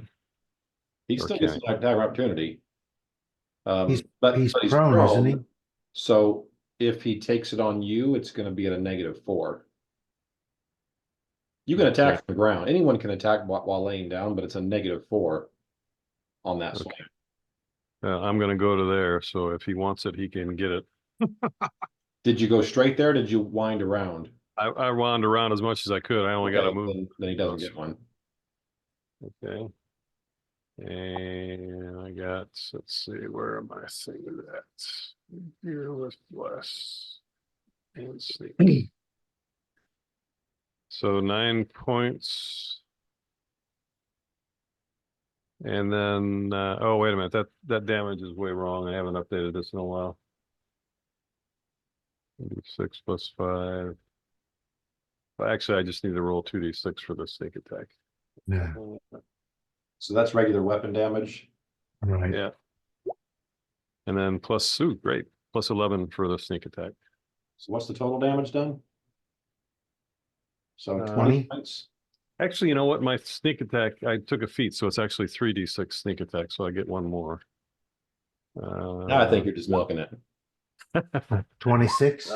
Well, Yeah. Ooh, that was a badass arrow. Heck yeah, that was. Or, not an arrow, it was a That's a Rapier. sword, yeah, rapier. Did it hit him in the ass? It was badass. Yeah, Yeah. She could imagine him being on the ground and just drove that rapier pretty much almost to the hilt. That was a proctology exam. I was gonna say, yeah. That was a tonsillectomy. Okay, Valky, you're up. That was a tonsillectomy going in Italy. Mhm. Exactly. The worst kind. Valky's impressed by the prowess of her team, and although it's probably not even necessary at this point, she'll have Sly go ahead and touch the bird again for a fortitude save of 16. You might as well go out blind because he's going out. Yeah. One way or the other, he's going out. Okay. Fortitude is his best save, so he made that again too. Okay, no worries. Okay, so Sly does that. Is Valky doing anything? Nah.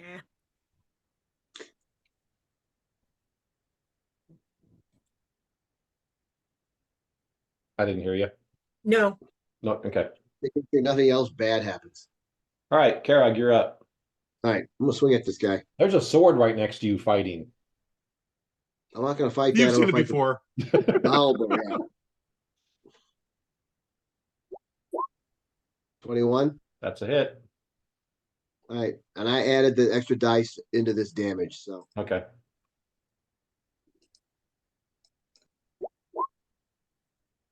how about 18 points of damage? Why don't you describe your kill? Well, let's just say I did it as mercifully as possible. So the head came clean off? Yeah, pretty much. Because yeah, your great sword is what, about 9 foot long now? Yeah. Yeah, What a- that's What a great sword. that's a Mhm. great sword. Yeah, that's all right. Does great things. All right. Dog is up. This thing tried to swipe at Dog. He had to like jump to like get out of the way.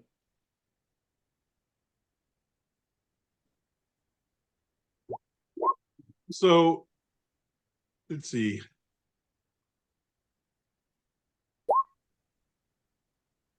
I only see 2 attack rolls there. Pardon? Claw bite. First one was a 21 for 3 damage. Second claw was a fumble. Ah, Oh, okay. Sorry, I didn't realize it could be that low, so I thought that was another damage. So, okay, so the 21-3 hit. Go ahead and just take the 16 as the second one because it's the same pluses. So he's done because 16 will miss, right? Oh, he's prone. I'm +4. So that's a 20. But usually when you So- fail, then you're done. But the You but the fumble. 20 just says that it wasn't, I didn't, hurt myself or anything like that. Oh, right, okay, yeah. Yeah, those are both hits. So, okay. Yeah. All right, I took 3 off. So yeah, you got 1 swipe in there before, Yeah, I could have killed him. Yeah, you could have. You didn't. I did not. Thought about it though. That's the main thing. Okay. Townsfolk gets to the edge of the screen. And he's just now slowing down to look back, seeing that, one of them is dead and the other one is flailing on the ground. Yeah. Okay, Ephraim, you're up. Well, my companions ran in front of me. You got precise shot, right? Yeah. Got precise shot. That allows you to ignore anything except for total cover. Takeshi might be big, or wait, no, he's not, but he does not provide total cover. I am going to wait for him to stand up. Stand up, please. Do you need to? To avoid the -4. Mm-hmm. Is he going to stand up or is he going to attack in a prone position? He's going to stand. Okay. I've seen your bonuses, though. You really don't need to wait. With a real Slim Plenty of Shady, bonuses. please stand up. So a -4 on both of those attacks would still both hit. A -8 on both of those attacks would still both hit. But So, my third one wouldn't. so where did you stab him to kill him? Right between the eyes when he was standing up. I just shot him right through the brain. Yeah, Unmercifully. he stopped trying to stand up. Because he couldn't. So it falls silent. I try to get arrows back. I get my crossbow back. I clipped off my sword. I go blind something, just so I Okay. can say I used the spell. Now, just in general, I'll allow everyone to make a perception check. Our owlbear is edible. Oh, Everything's edible. it's big chicken. Tastes like chicken. Do we? It's like yeah, chicken. do we want to make it? And I'm gonna yell at that townsperson to go get people to butcher these things. He's kind of in shock. Because But the guy who he's just gotta go woke up run is back now and laying get- in almost 2 pieces. I don't know how I did the 2 rolls. I rolled a 33 for Ephraim and a 24 for Dog.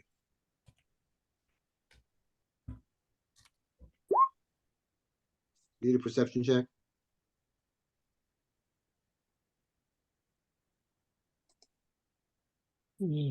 Okay.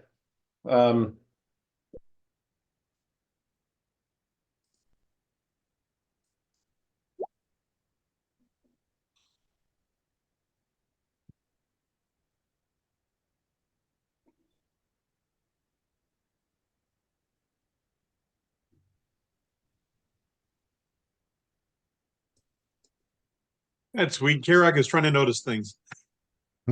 Thought I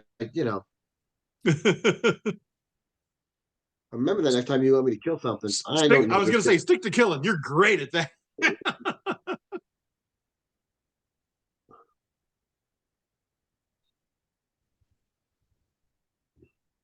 I don't think I like your attitude. I'm sorry. You really think that's wise? Um,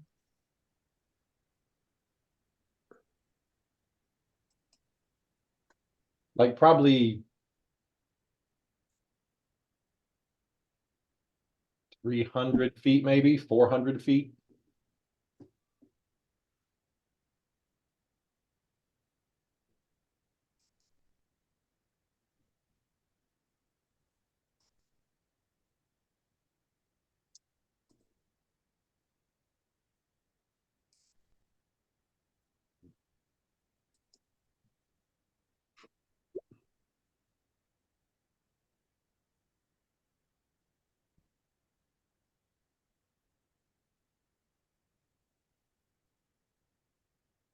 north, south, east, west, which way? North. I North is good. And take off actually- running north, and as I pass my companions, I'm like, Actually, real quick before you do that, yep, I'm gonna give everybody a bathroom break real quick. Don, step Okay. over there and I'm gonna call you on the phone. So everybody take 3 or 4. Okay. All righty then. I want to have a quick conversation with Don before. Oh, good luck with that. Oh, sorry. mute your mic, Mike. Yeah, I was gonna leave the room, but yeah, I can do that. Turn your echo back on. No.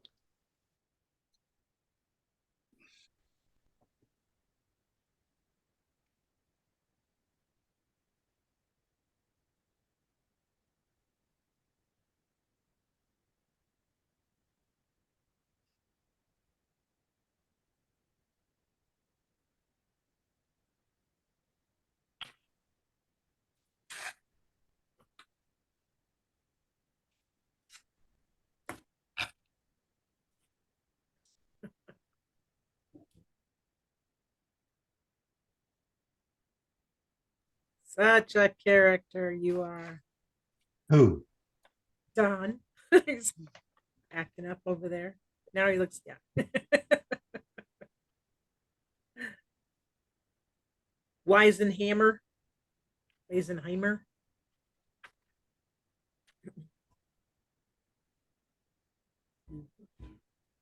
Chuck. Yes.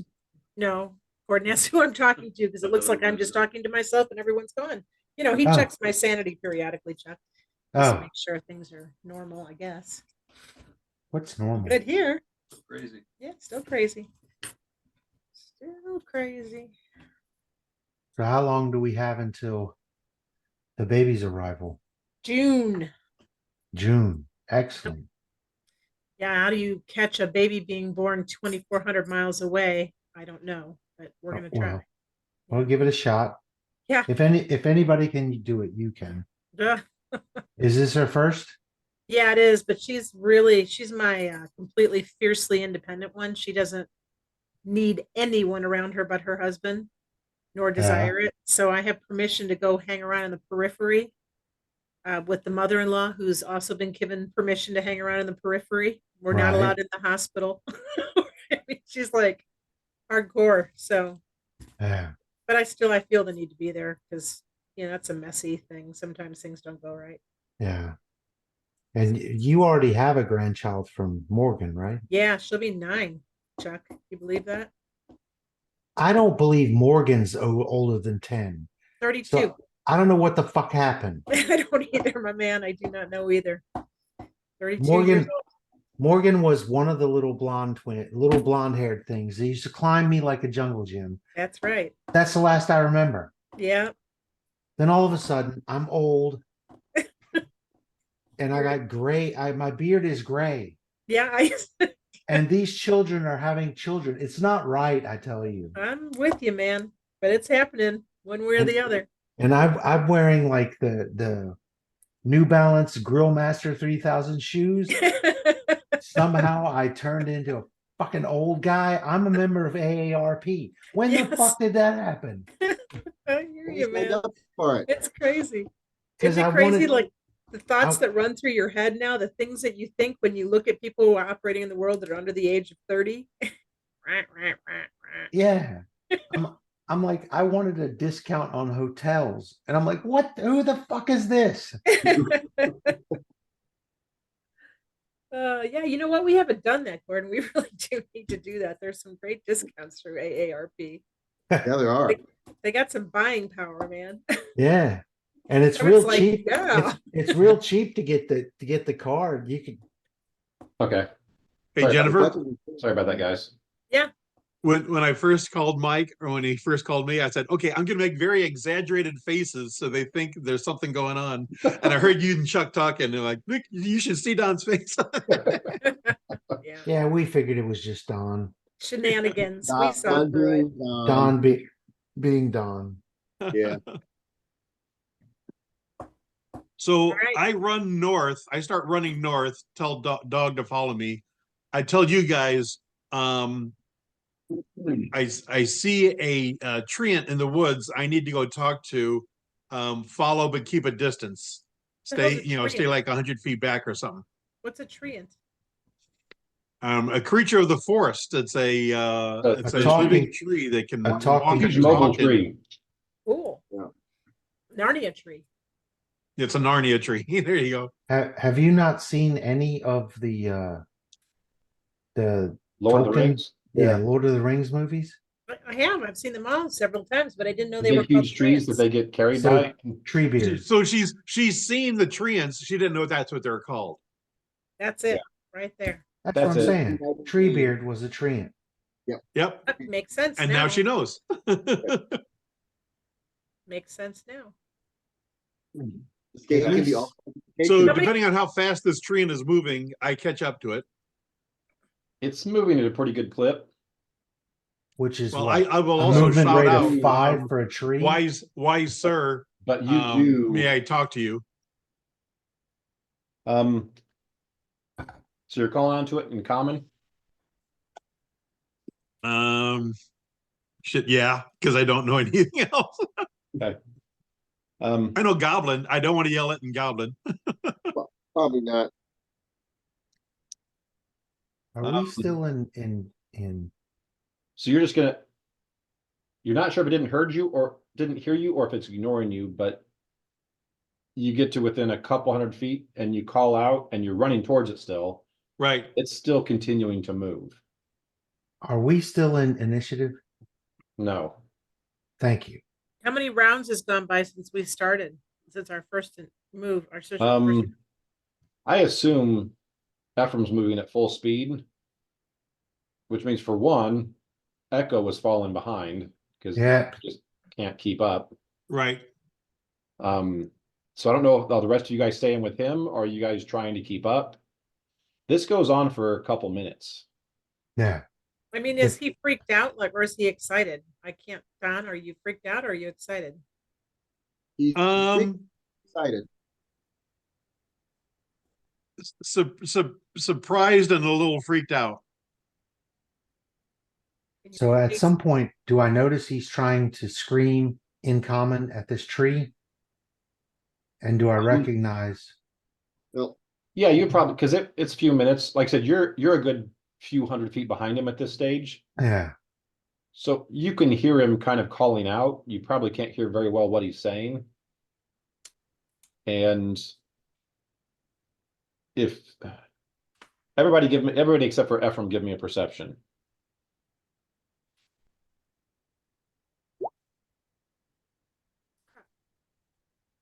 I know nothing. I'm gonna say if you're not over 20, you don't see what he's chasing after. I got a 24. But Echo does. So Echo does. Takeshi and Valky. Okay, so Takeshi and Valky, you're just moving the direction because you know something's going on, but you don't see what Ephraim's going for. Karog and Echo do see something moving in the distance, something big, and it looks like kind of like a tree. But so yeah, I'm gonna hang back closer. closer to Echo then. Excuse me, closer to Echo. I mean, I'm gonna make sure I don't lose sight of him. Okay. Well, I imagine that I I'm gonna will lose ground on Ephraim, but I can't imagine I will lose ground on a tree. Apparently the tree's booking. Yeah, but booking for a tree is like a movement of 10. Is it? Is that true? I thought they moved pretty fast. It could. I'm gonna put Sly with Ephraim though, and have Sly follow Uh-huh. closely. do they move faster than 50 feet? Sly can. Yeah. Yeah, but I can move 50 feet. Yeah. So K-Rock can keep up with me.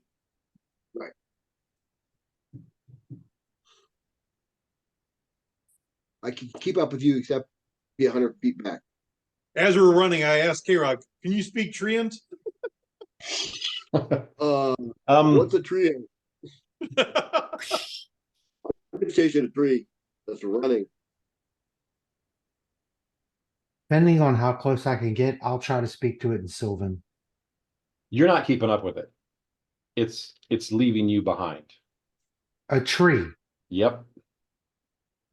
It's a very tall tree. It's got its running roots on. What's its Running movement roots? rate? Did you Same say as it's yours? got its running roots? Same as on? ours. Okay. It's running roots on. I love Run it. faster. Okay. Never mind then. So I guess you call out to it a few times, trying to. Yeah, but it's not stopping.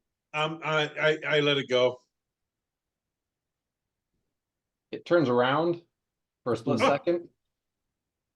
Chucks a rock. You're not sure if it was intended for you or not.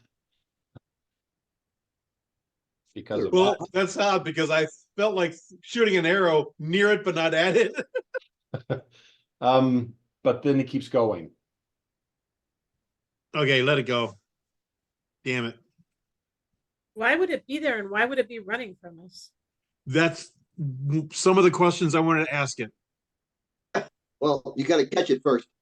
Well, I can't. Since you can't ask the questions, my point. Now, I just want to know how I the guess, fuck so I a guess you tree guys, is I running. guess Ephraim, you It's stop got its so everyone running can catch roots up. on. You It's got heard. You guys can have this conversation. Say that again, Mike.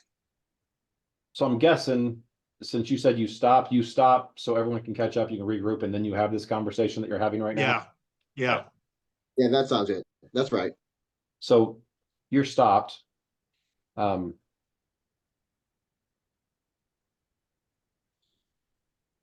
You're fairly certain you could probably track it. Yeah. Well, yeah, I should be able to track it. Yeah. I agree, Echo, that it's very spry, but yeah, we should be able to check it and if you Well, can speak to it when we do get there, get I up to it. question whether or not it's a tree.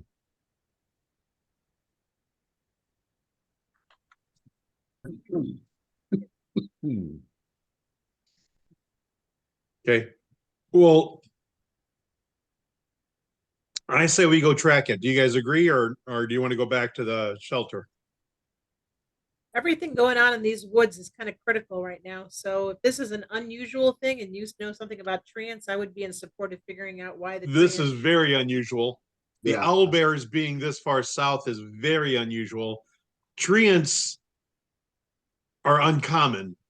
Right. So it's not something you would see every day. And I want to know why he was kind of like just watching what was going on and is now trying to leave. figure it out. Okay, so I start tracking it. Okay, do you guys go help the guy with his buddy that got killed? Like I said, you know this guy that got killed too. Your numbers aren't that big, so. Maybe not that you had lots of dealings with him, but you knew this guy. Well, the tracks aren't going anywhere soon, so we can go scoop up the body, take it back to the camp, talk to the other guy, And track the trend as we go out of town. and then track the tree. Yeah. Okay, Sounds like a plan. so. So as Were you they go back and chopping talk to down people, trees, or what was their job out here? They were out here trying the new and improved. Chopping trees, but not, not blanket cutting down everything. Yeah. Right. They were trying the new things that you were teaching. Okay. So obviously Nanette's one of the ones staying, and so is Auburn. Nanette says part of your defensive budget is probably going to be now just putting guards with people going out to do anything. Yeah. So no one goes out by themselves. So that's where part of your, you guys did opt to have defense pretty high, so part of Yeah. that budget is now going to, Defense is 50, and Valky was right. We need guards at the people going outside the camp. oh, okay. They're gonna keep So doing after we- what they can while you're gone. Especially with what just happened. Right. Now that especially probably comes up to Echo and Takeshi and kind of looks you thoughtfully in the eyes and is like, come on, guys, hurry back. Come back as soon as you can. Like I said, she knows you guys have to go do stuff, but she's like, yeah, go do that and get back here.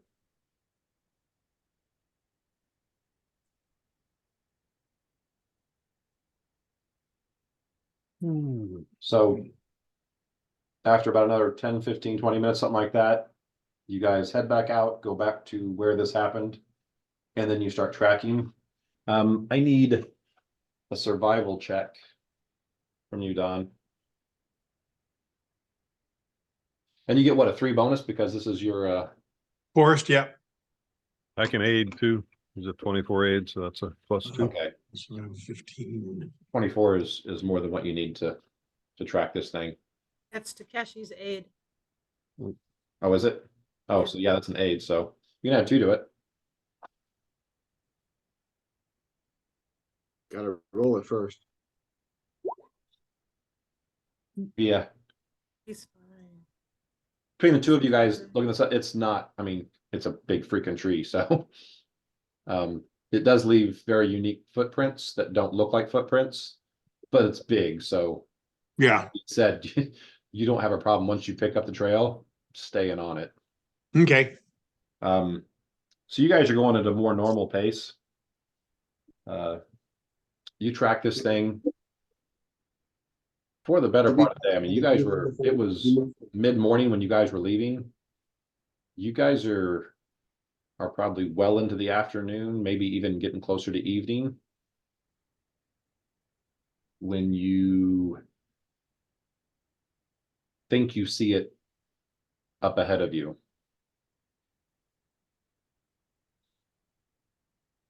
So I'm gonna guess that while we were doing this, I've got some healing done to me while we were moving.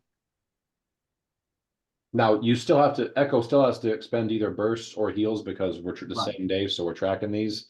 But Right. yes, you would have had time while you were discussing and getting the body back to heal everyone, but whoever's healed does have to be healed by spells. Otherwise, you are not healed.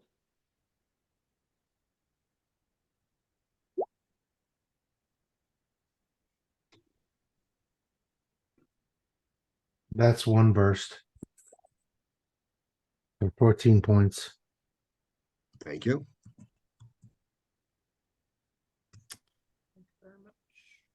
Are you still hurt?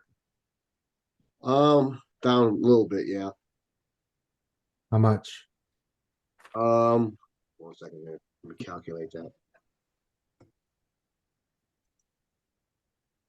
Was anyone else hurt, by the way? Mm-mm. Okay. So down 11.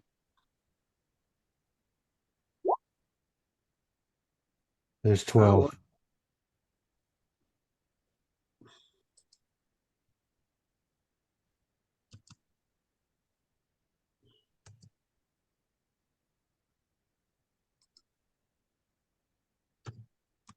So for the day, I'm down 2 bursts and he's healed back to full.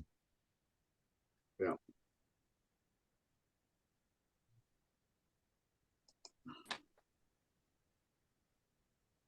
And actually, the 94 that I had was with my temporary rage bonus, so my actual total hit points are only 80. Okay. Did you correct that on your icon? Yes, Because I I'll did. grab. I corrected it. Yes. So 80 is your total? I'm gonna go back to the main screen 80 and is the total change that real without quick while I'm raises. thinking of it. Yeah.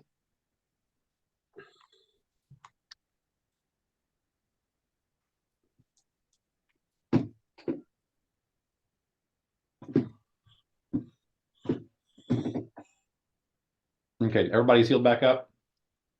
Yeah, Yeah, I think I was the only one that was hurt. So right.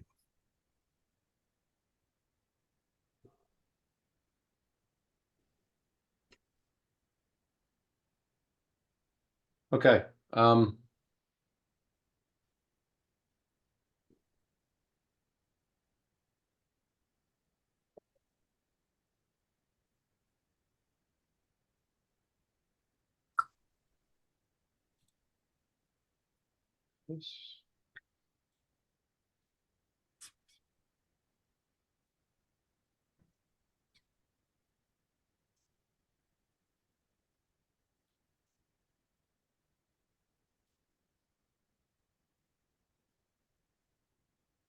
Okay. So you guys approach. There's a clearing up ahead. And I'll even read the flavor text for you. I'm nice that way. we appreciate At the center of this wide glade is a clear rocky pond, approximately 20 feet in diameter. 7 blossoming cherry trees lean inward from the edge of the pond like conspirators. Hundreds of small, sharp knots of wood cover the ground around the pond and the trees. So let me flip you to. Like thorn bushes? No, knots like roots, like from the Oh, ground. just okay. Yeah. Okay. I thought you said sharp knots or something. Okay.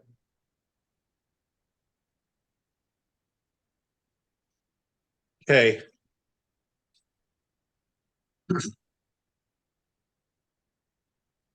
There we Lots, are. lots of Okay. trees around. With your rolls, I just left the one different with the hit points. Yeah. Do you know which one is the thing you were chasing? Yeah. Echo, you speak Sylvan. Yes. Let's you and I move ahead. Okay. Where are we on the map? Oh, there we Far are. left or far right, Okay, I'm getting there. towards the north. I'm leaving dog back. It's like a pretty girl tree. I think you need a girl. Yeah, I don't think it's going to be a pretty girl tree. Yeah. Maybe So it's it just takes me twice as long as it does you to get there, but I can catch up with you. Okay. When we get 60 feet away from it, we're close to that now. I want you to call out to it. Here, when we get to here. I can do that in one move.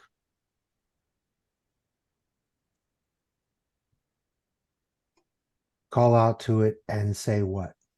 Okay, by the time you get to there, Yeah.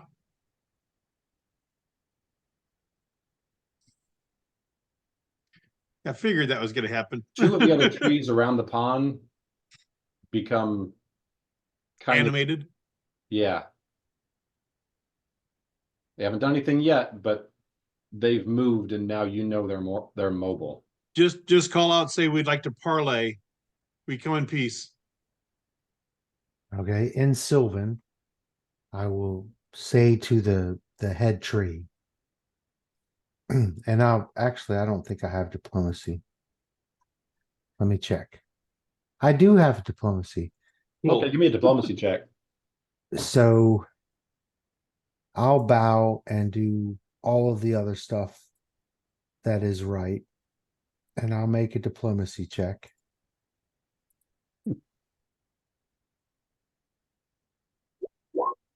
Oh yeah. that sounded Wow, very holy Minnesota. crap, dude. And I'll say, well, my diplomacy's Your plus +9 in nine. diplomacy is better than my 2. Yeah. I don't think I've ever And seen I'll- Chuck with diplomacy. Not usually My- Chuck's MO. He's wrong Yeah. somehow. I don't know. my ordinary choice of diplomacy is bashing you over the fucking head. But this guy's different. The subtle version. Wow. Yeah. So I will bow 27. and I will say, hello, we would like to speak. We mean no harm. We come in peace. Will you parlay with us? Okay.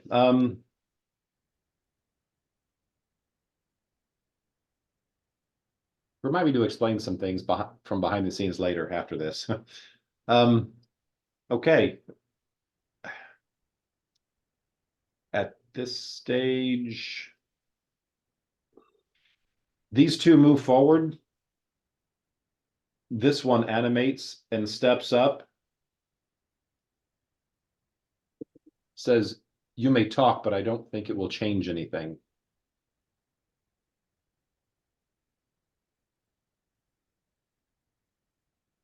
I'll move forward Mm-hmm. and I will look back at Ephraim because I'm sure he can outpace me and say, he said we can talk, but he doesn't think it will change anything. Um, And it's she. You can tell by the And Tell her- she doesn't think it will change anything. tell her we want to talk about the hobgoblins and bugbears that have invaded this area, and if she is an enemy of them, we would like to talk about mutual benefits. Okay, I will relay that in Sylvan.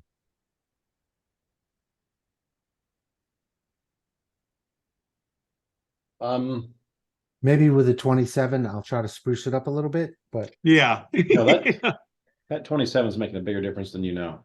yeah. Um, But I will relay it in Sylvan to the 3 people who are about to try and kill us.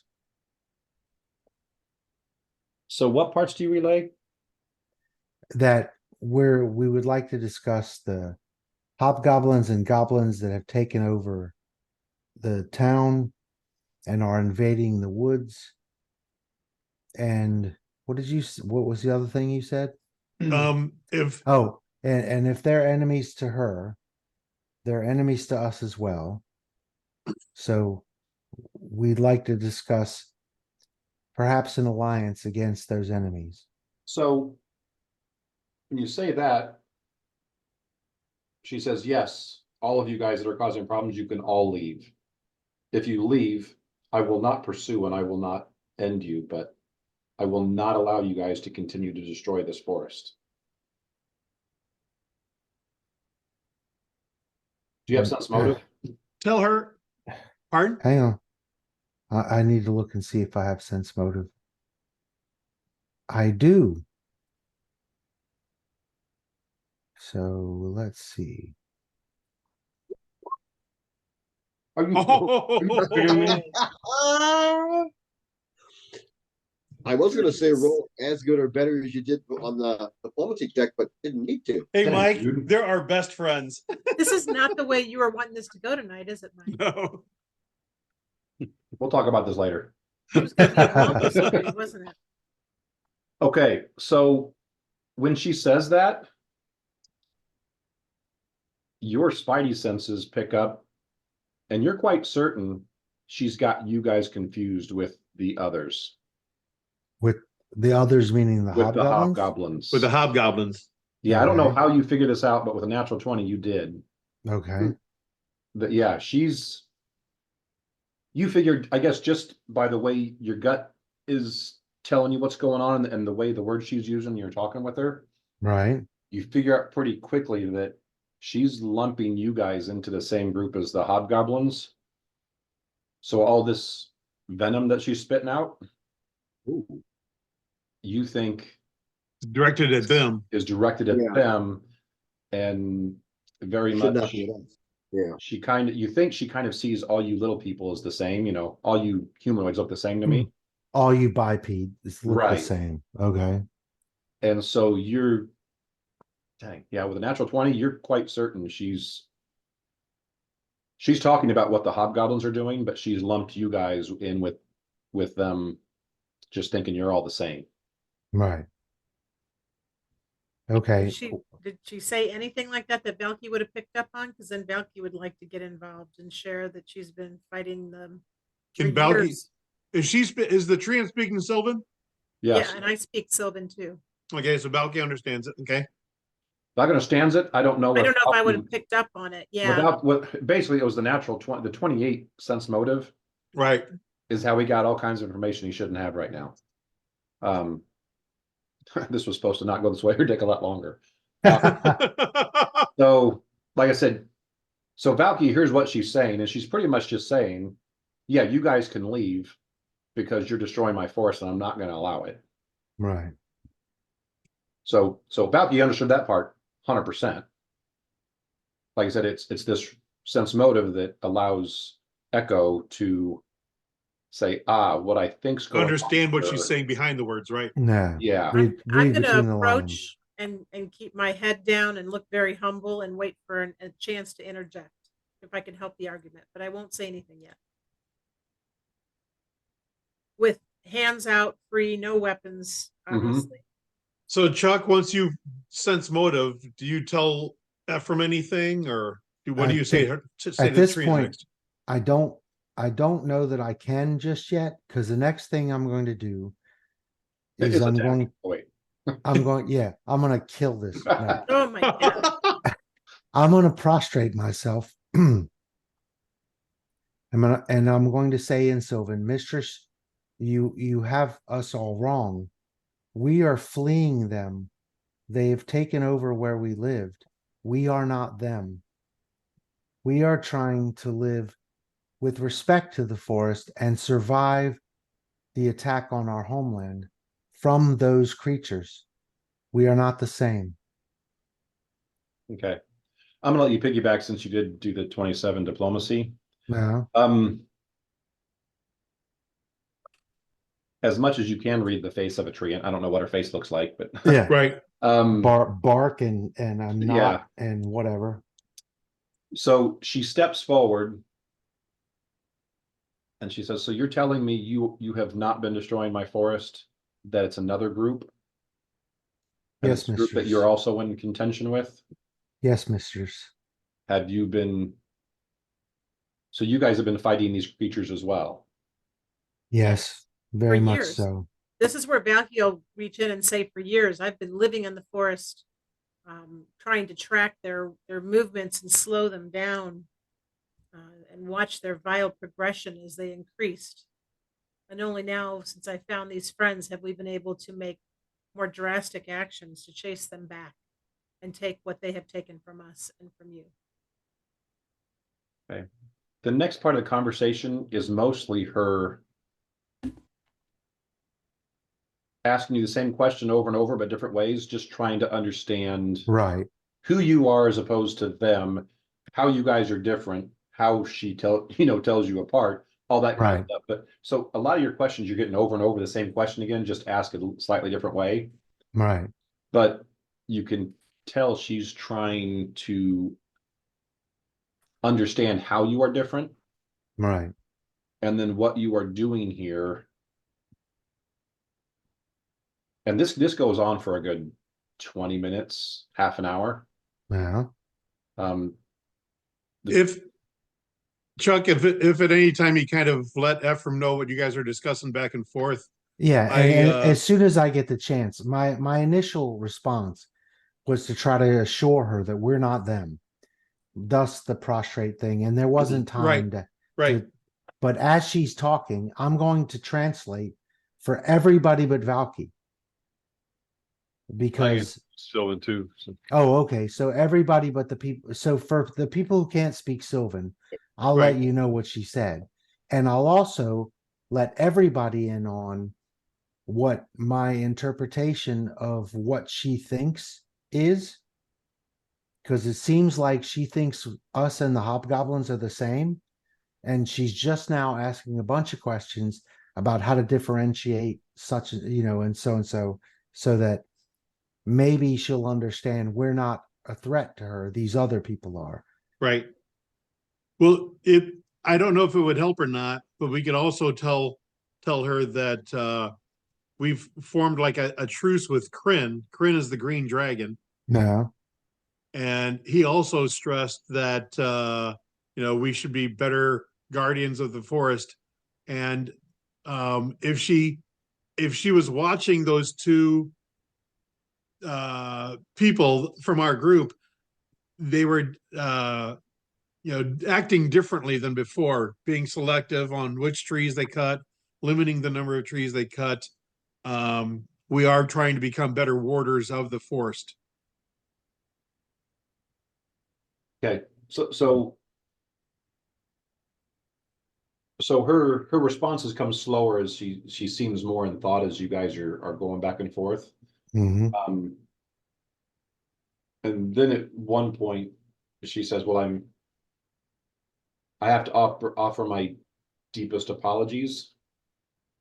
I thought you were one as the same as this other group.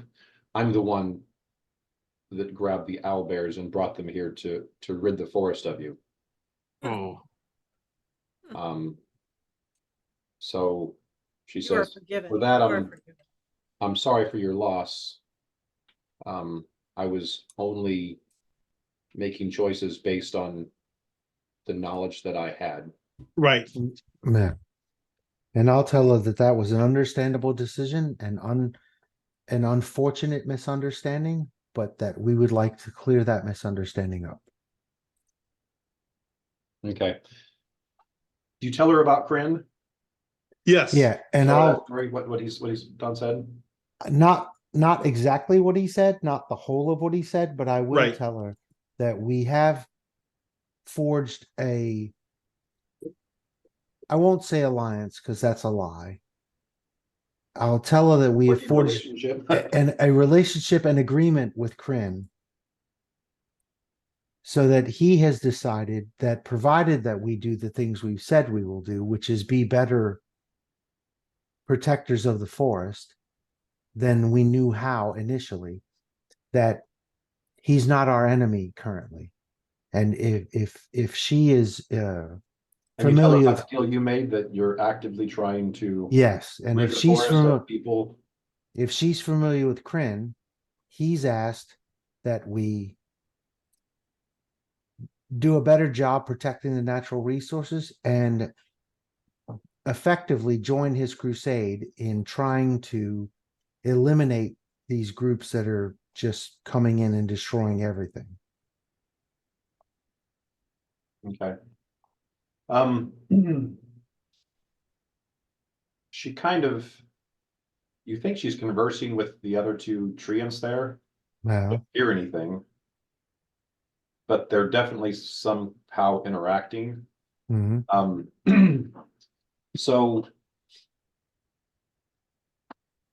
she says, so you guys are living here, so you guys are using the forest, but you guys are Yes, seeking to use it in a way that is less impactful. and sustainable for the forest, yes. Okay.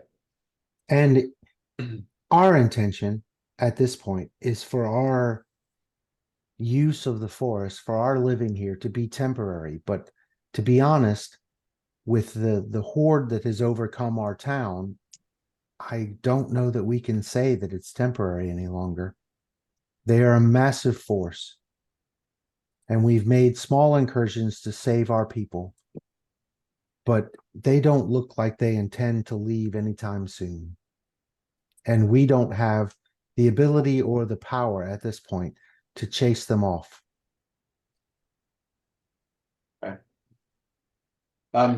She goes back to conversing with the other treants. She says, so if you guys do have this mission,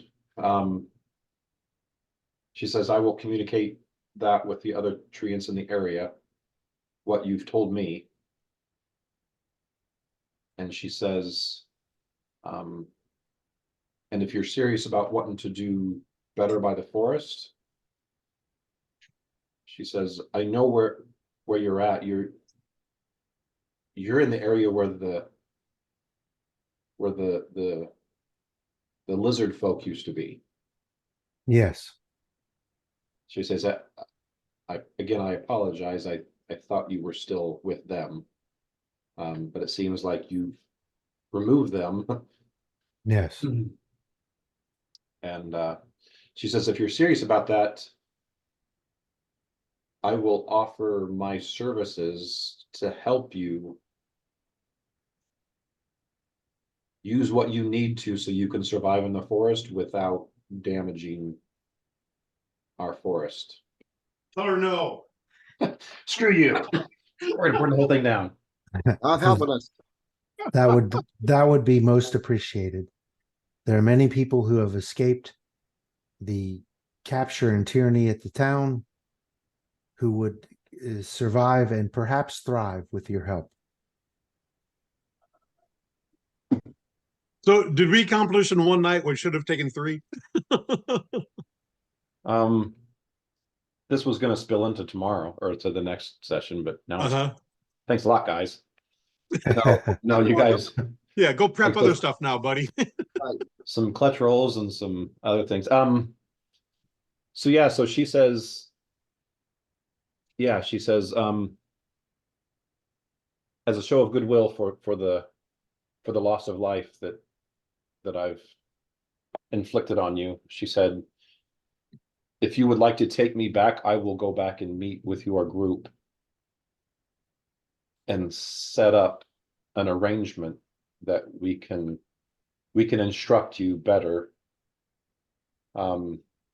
And maybe we can make a similar agreement to what you've got with Kryn, that we will help you so you can survive easier if you can help us as we stumble across any of these other hobgoblins or anything else. If you Yep. guys will help us with that, Yep. it would be very beneficial to us to help you and aid you in what you need from the forest. And I'll translate to everyone else And I do a happy dance. who needs it. And then I'll I'm say, doing happy dances. and then I'll say, thank you. We would very much like to take you up on that offer. Yeah.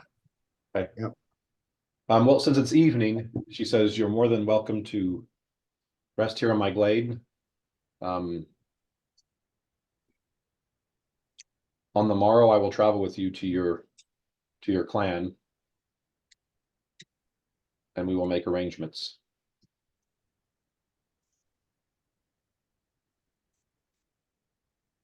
Hey, That I is sleep most, right there. that Okay, is so most welcome. so with that, these other two treants kind of back into the forest and root and just look like regular trees. Yep. Mhm. She goes back to pretty close to where she was standing before, roots, and then occasionally, like as you guys are talking and setting up your camp and doing whatever, she occasionally, starts talking with whoever's closest to her. Mhm. Sometimes it's casual conversation, sometimes it's more, you can tell more pointed questions, just trying to make sure she's not being duped, that you guys really are, who you say you are, and that you're really Trying to do right. trying to do right by them. Yeah. Like I said, the night, nothing but bothers you in this glade. It's a pretty peaceful. Matter of fact, any of the bugs and stuff that you typically deal with in the forest, when you guys are here, and once you guys are here and setting up, a lot of those dissipate. So like I said, it's a nice evening you spend close to the pond. Yeah. Then you guys wake in the morning. And if she's trying to talk to people in the evening and it's people who don't speak Sylvan or Mhm. she doesn't speak enough, then I'll be happy to She would only translate. engage with the ones that she's heard speak Sylvan. Okay. And you find out she does understand Common, Right. but it's easier for her to speak in Sylvan, so she prefers to converse in Sylvan. Right. But like if someone were to say, hey, would you ask her if she can move over to the right for a little bit so we can do whatever? She obviously understands that, Right. but she does tend to prefer to speak in Sylvan. Okay. So the next morning you guys get up, and you guys soon make your way back to the caves. Yeah. You've got quite the odd assortment of allies you're gathering. Yeah, you know. Yeah. So you get back, you do have some problems from friends of the guy that got killed. Right. They're very much not in a forgive and forget kind of mood. Well, let's face it, the guy who got killed by an owlbear. Mhm. Now we know that this treant sort of brought the owlbears there to get rid of us. We're not going to tell them that. So you're not okay. You're not Oh God, no. telling. Okay, if you don't bring that up, she's not going to say anything. Yeah, And obviously. so yeah, so there's no animosity towards her then. And Right. most of the people in the camp can't speak Sylvan, so they couldn't ask her anyway if she doesn't Do want you to tell her speak. do you tell her you're keeping that, or you just not say anything? No, I'll just tell her there's no need to explain to people that you brought the owlbears. These woods have dangers in them. They face them all the time. Their loss will be attributed to that, not you. So Okay. don't say anything. Okay. So she does just that. So you guys get there by nightfall. Yeah, She converses with you. There's only a couple people that speak Sylvan, and that's one of them. right. But they kind of converse, you guys talk with her. And actually the treant's name is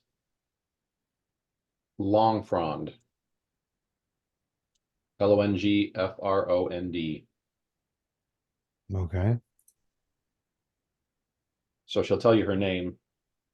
But yeah, she talks with you, meets pretty much the leaders. The town folk are almost getting to where stuff doesn't shock them now. Right. They're accustomed to weird shit. It's still odd that they see, you know, a big old walking tree around that, you Mhm. know, is going to tell them how to chop down trees without pissing her off. Right. But one of the perks for doing this and actually getting this done is instead of it taking 50% longer to do the foraging stuff and all that, it only takes 25% longer now. Right. So the workload is almost back to normal, not quite, but almost back to normal Yeah. with what she is teaching.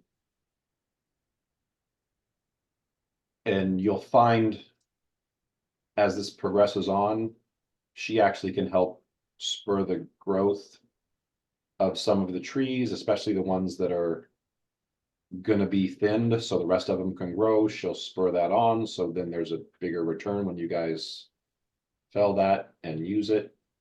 No.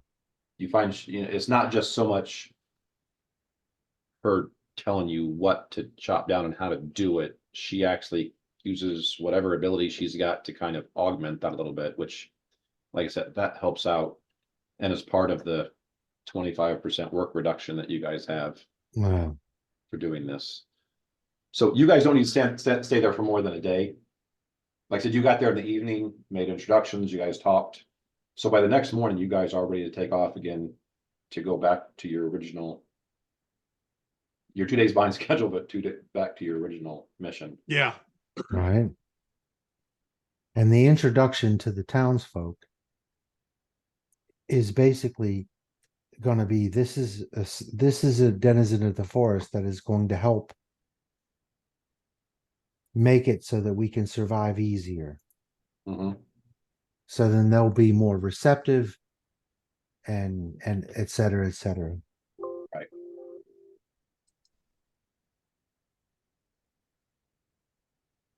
So, okay. Next book. Is that a level? No. Ah, What do you mean no? I suddenly feel the need to take a level in Druid. That's it.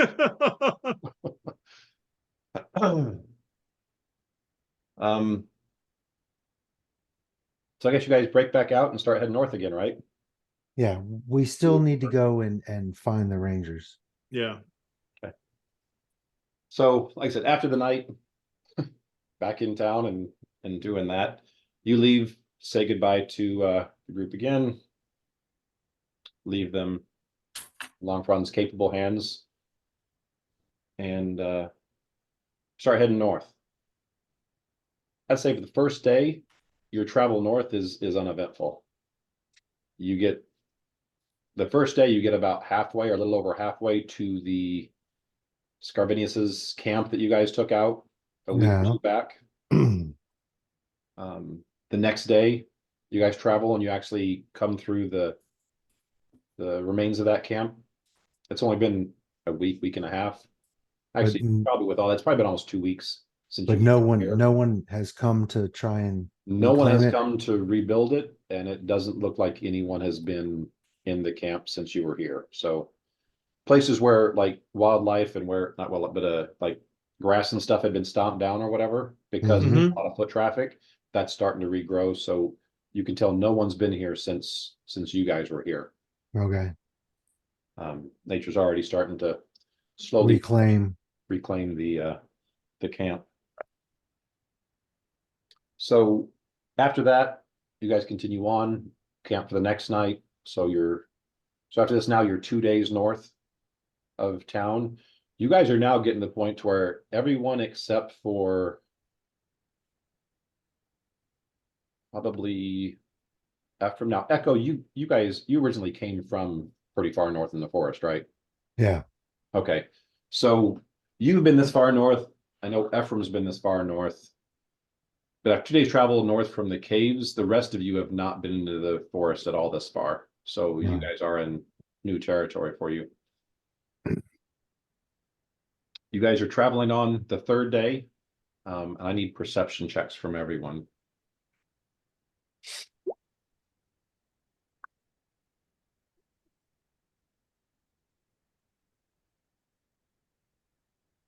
Hey, stop already.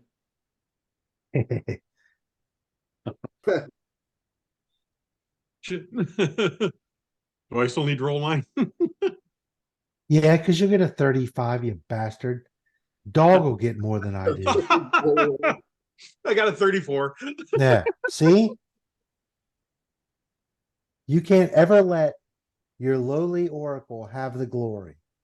Hey, you did all perceptive- the glory conversation. You did diplomacy, sense motive, made an ally. You perceptive bastard. Wow. So, yeah, 3 miles out, the two of you. You know what? I think through that canopy, over the 3 hills, and like in the cave, I'm pretty sure I see. Yeah. I smell stinky rangers. A hobbit lay here. Yeah. So you guys are a good distance out.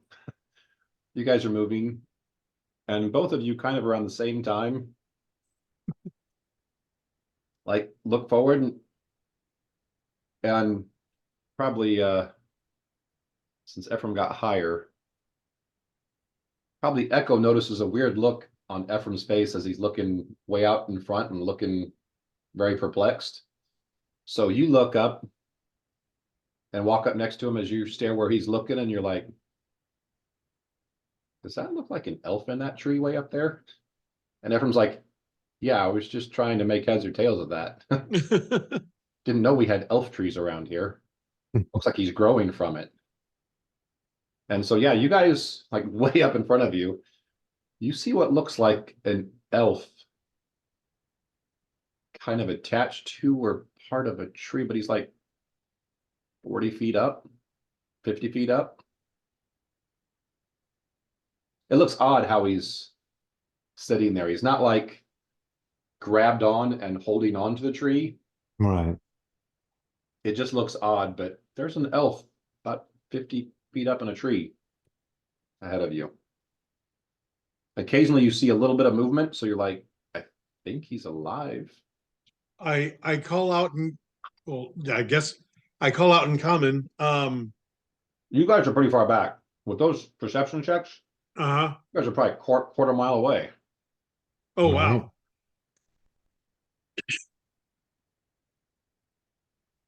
So I want to assuming go. assuming this is a ranger Mm-hmm.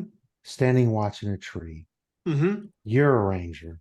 Mm-hmm. What's the best way to approach that doesn't warrant arrows first? Arrows pouring down on us. Yeah, and then a conversation second. Well, I'm gonna put my bow on my back and walk with my hands out. Not for a quarter And- mile. Huh? Not for a quarter mile. No, when I get to about 200 feet away, though. Okay. So at this point, I'm gonna press Don's character for what's the range of a longbow? 100 feet is the first increment, followed Uh. by every other 100 feet. So he'd I be will like, be.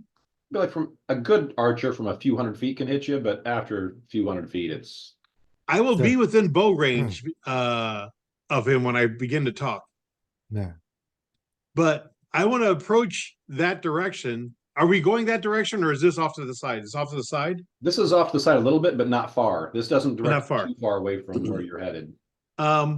I want to head that direction with the bow on my back, and when I get, without looking at him anymore, and when I get about 200 feet away, though, I'm going to put my hands up and say, hello, friend, you know, Okay, you did a very good job of hiding, but I can see you're there.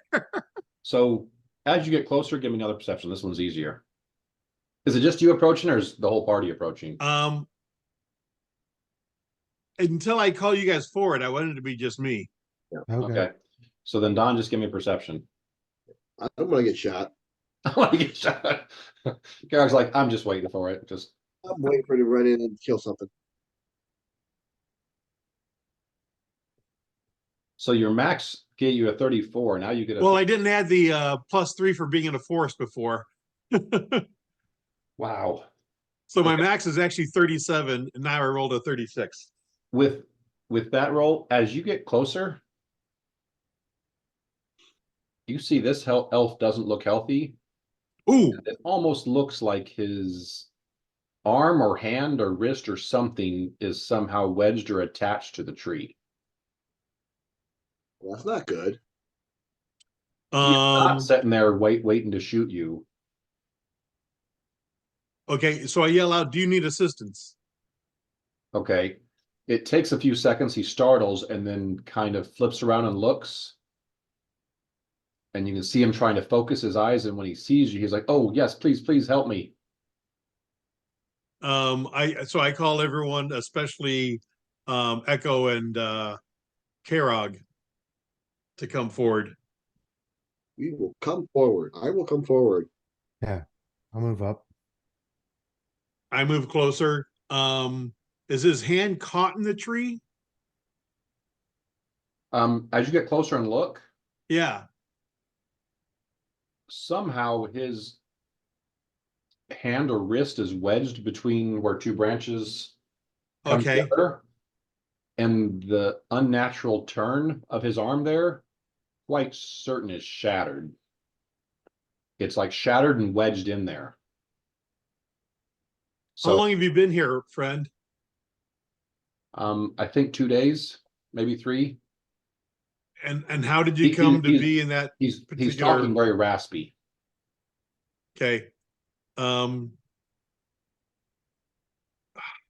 It's like, please, do you have water? Is he low enough where I can reach and give Oh, him no. water?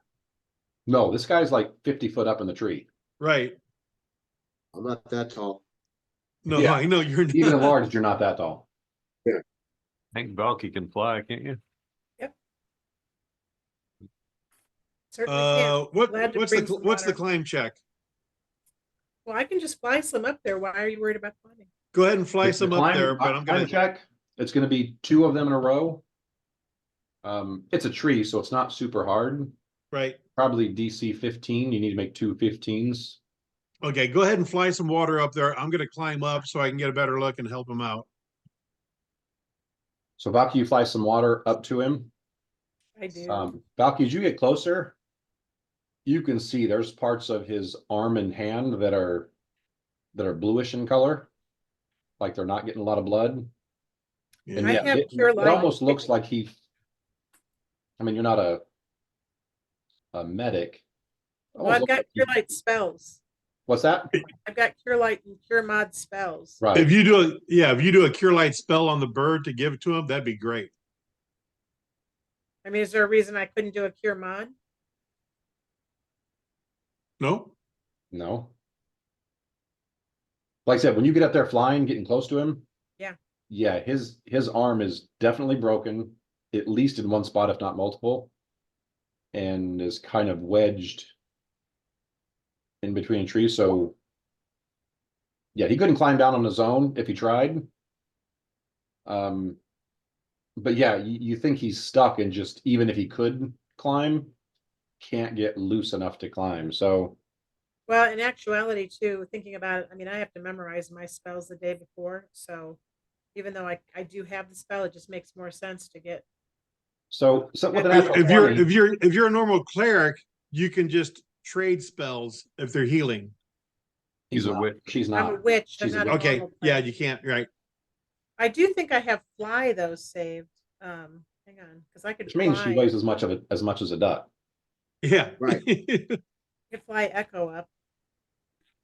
So you're casting fly on him.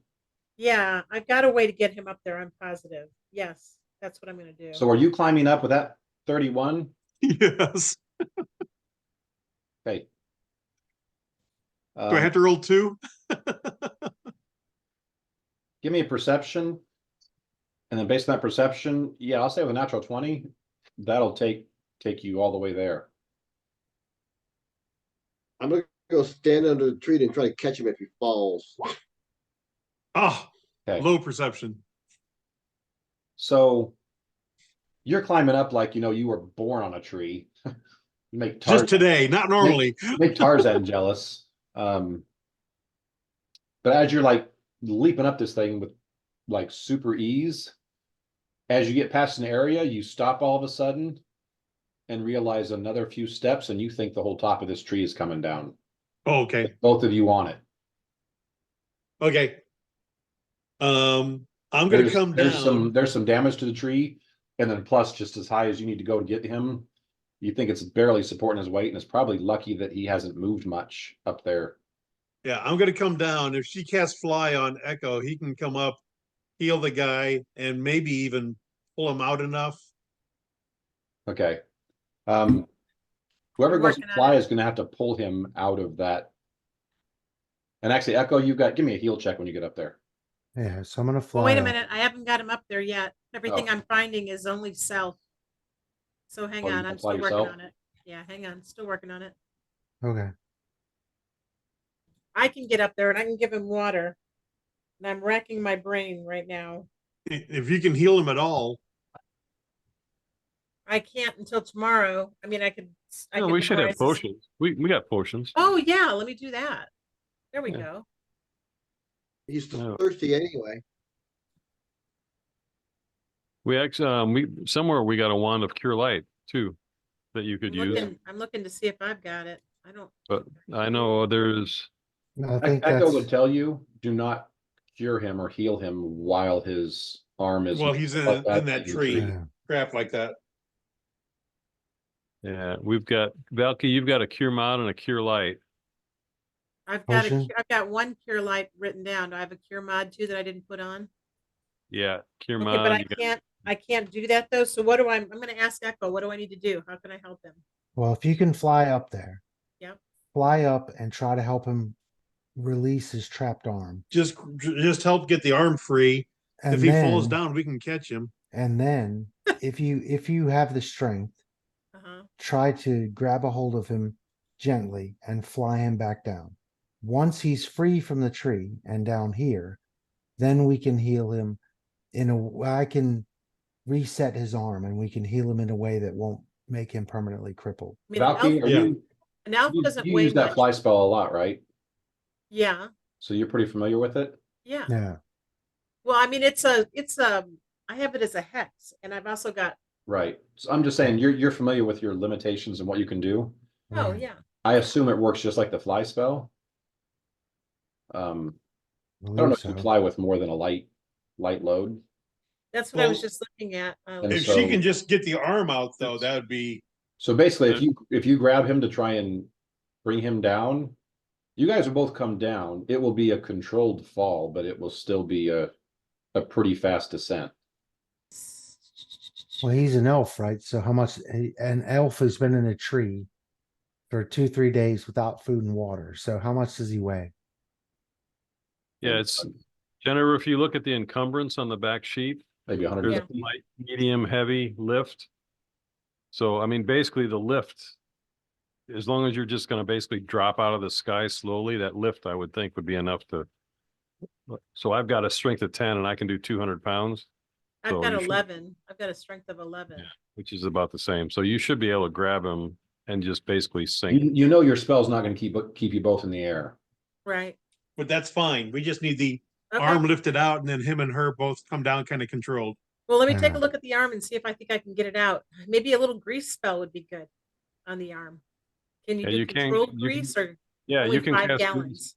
you can cast grease on an object or on Well, a, I you know, can't because I don't have that spell memorized. But what I'm saying is maybe you can, if you can manage to do it without putting 5 gallons on. I can, but sure. She tries to grab him and he slips out. Just falls down. Isn't it a range spell, Gordon? Yeah, it's 30 feet. So I'd have to climb up to get to him, but I mean, yeah, I can if that's what we need to do. Well, let me look at it and see. Mike, what do you say that I see? You're gonna need a strength check to pull that arm out of the Pull the arm out. wedge. Would it help if it was greased? Would it make a substantial difference? I would say it would give you a +2 or +3 on your roll. I don't want to hurt him further.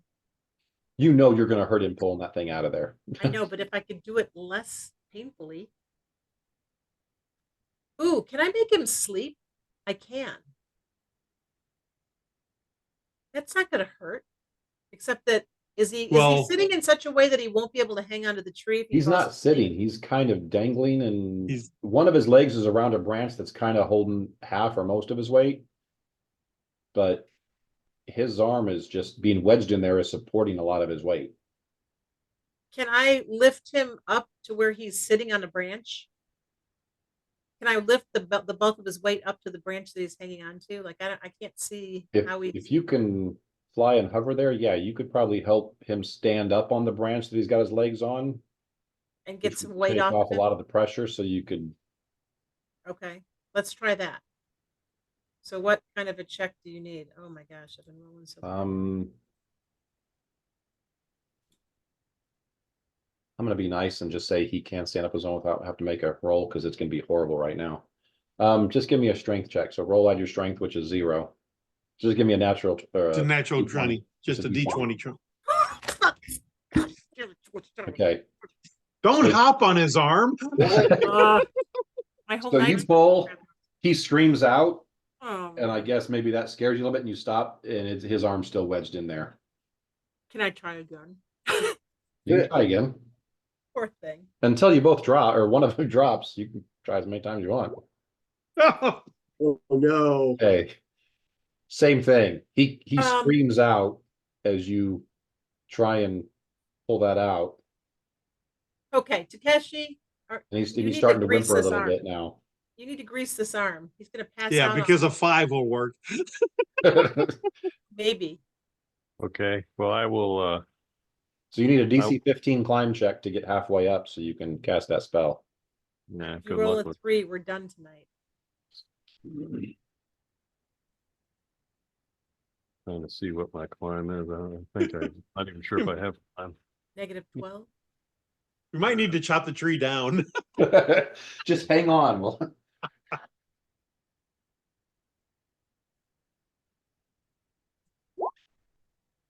Yeah, so I can't do it. give me a reflex save. Plus- Okay. You get about 20 feet up and slip, but before you fall down, you grab a hold, and so you're still 20 feet up, but you've lost your feet, and so you're gonna have to really eat your feet and make another roll. Well, that's 20 feet is as far as I need to go, but Oh, is it? Okay. To cast Yeah. the spell. Okay. Yeah, Cast that's all I need. So you cast your spell. So K-Rod, get under there and catch him if he falls. the branch is Already wait for greased. somebody to So fall. Thanks for now- the faith. Now roll and Yeah. add 2 more to it. Actually, I'll give you 3 more. Add 3 more. Add 3 to whatever you had before. So now it's D20 plus 3. 14. 14. Okay. He screams out again, and like I said, he's already whimpering, so he's starting to cry now. But you do end up getting his arm pulled out of there. And now he's like trying to desperately hold on to you, because he knows if one of his feet slips, he's falling 50 feet. Right, just hold on to him and come down. That's what I do. Give me a D20 and just don't roll a 1. If you roll a 1, you drop him and he tumbles. Okay. So you hang on to him. Don, you were holding your breath, weren't you? And yeah, you go down faster than you thought you were going to. It's a bit of a rough landing, but neither one of you take damage as you kind of crash in the ground. But he's down, and like I said, his arm is definitely bending in places it shouldn't be bending. I put him to sleep with a simple hex. I got a bajillion Okay. of them. I just sleep him. You tell them what Echo, you're you wanna doing, set and the they'll arm and heal 'em? save, and that way it does work. That's my heal check. Okay, so you do get the arm set, so when you do a heal, it's gonna be just fine. So I pieced the arm back together like a puzzle, Yep. You, and then I'm holding it in place, and I'll do lay on hands. 3d6 plus 2. For 12 points. Still looks dehydrated and Yeah. weak, but you think he's completely healthy now. Like from physical things. Physical wise, right? Right. His arm is healed, basically. Correct. And is he asleep? Yes, because she put him asleep. I can Okay. wake him up. So Well, if here's the you, thing. I haven't got any of this stuff on this, and we're at 11:01. yeah, We'll just So- leave him sleeping. This Next is time. probably Yeah, a good leave him place to asleep. start, We'll, and then we'll start this encounter or whatever. yeah, we'll wake him up and give him water tomorrow. the encounter where he fights us now that we've rescued Yeah. him. But We don't want that encounter. No, we'll start the rest of this, basically waking them up. That'll start our next session. Okay. Thanks, Mike. So thanks, Mike. Yeah, thanks, Mike. yeah. So hang on, let me stop the recording.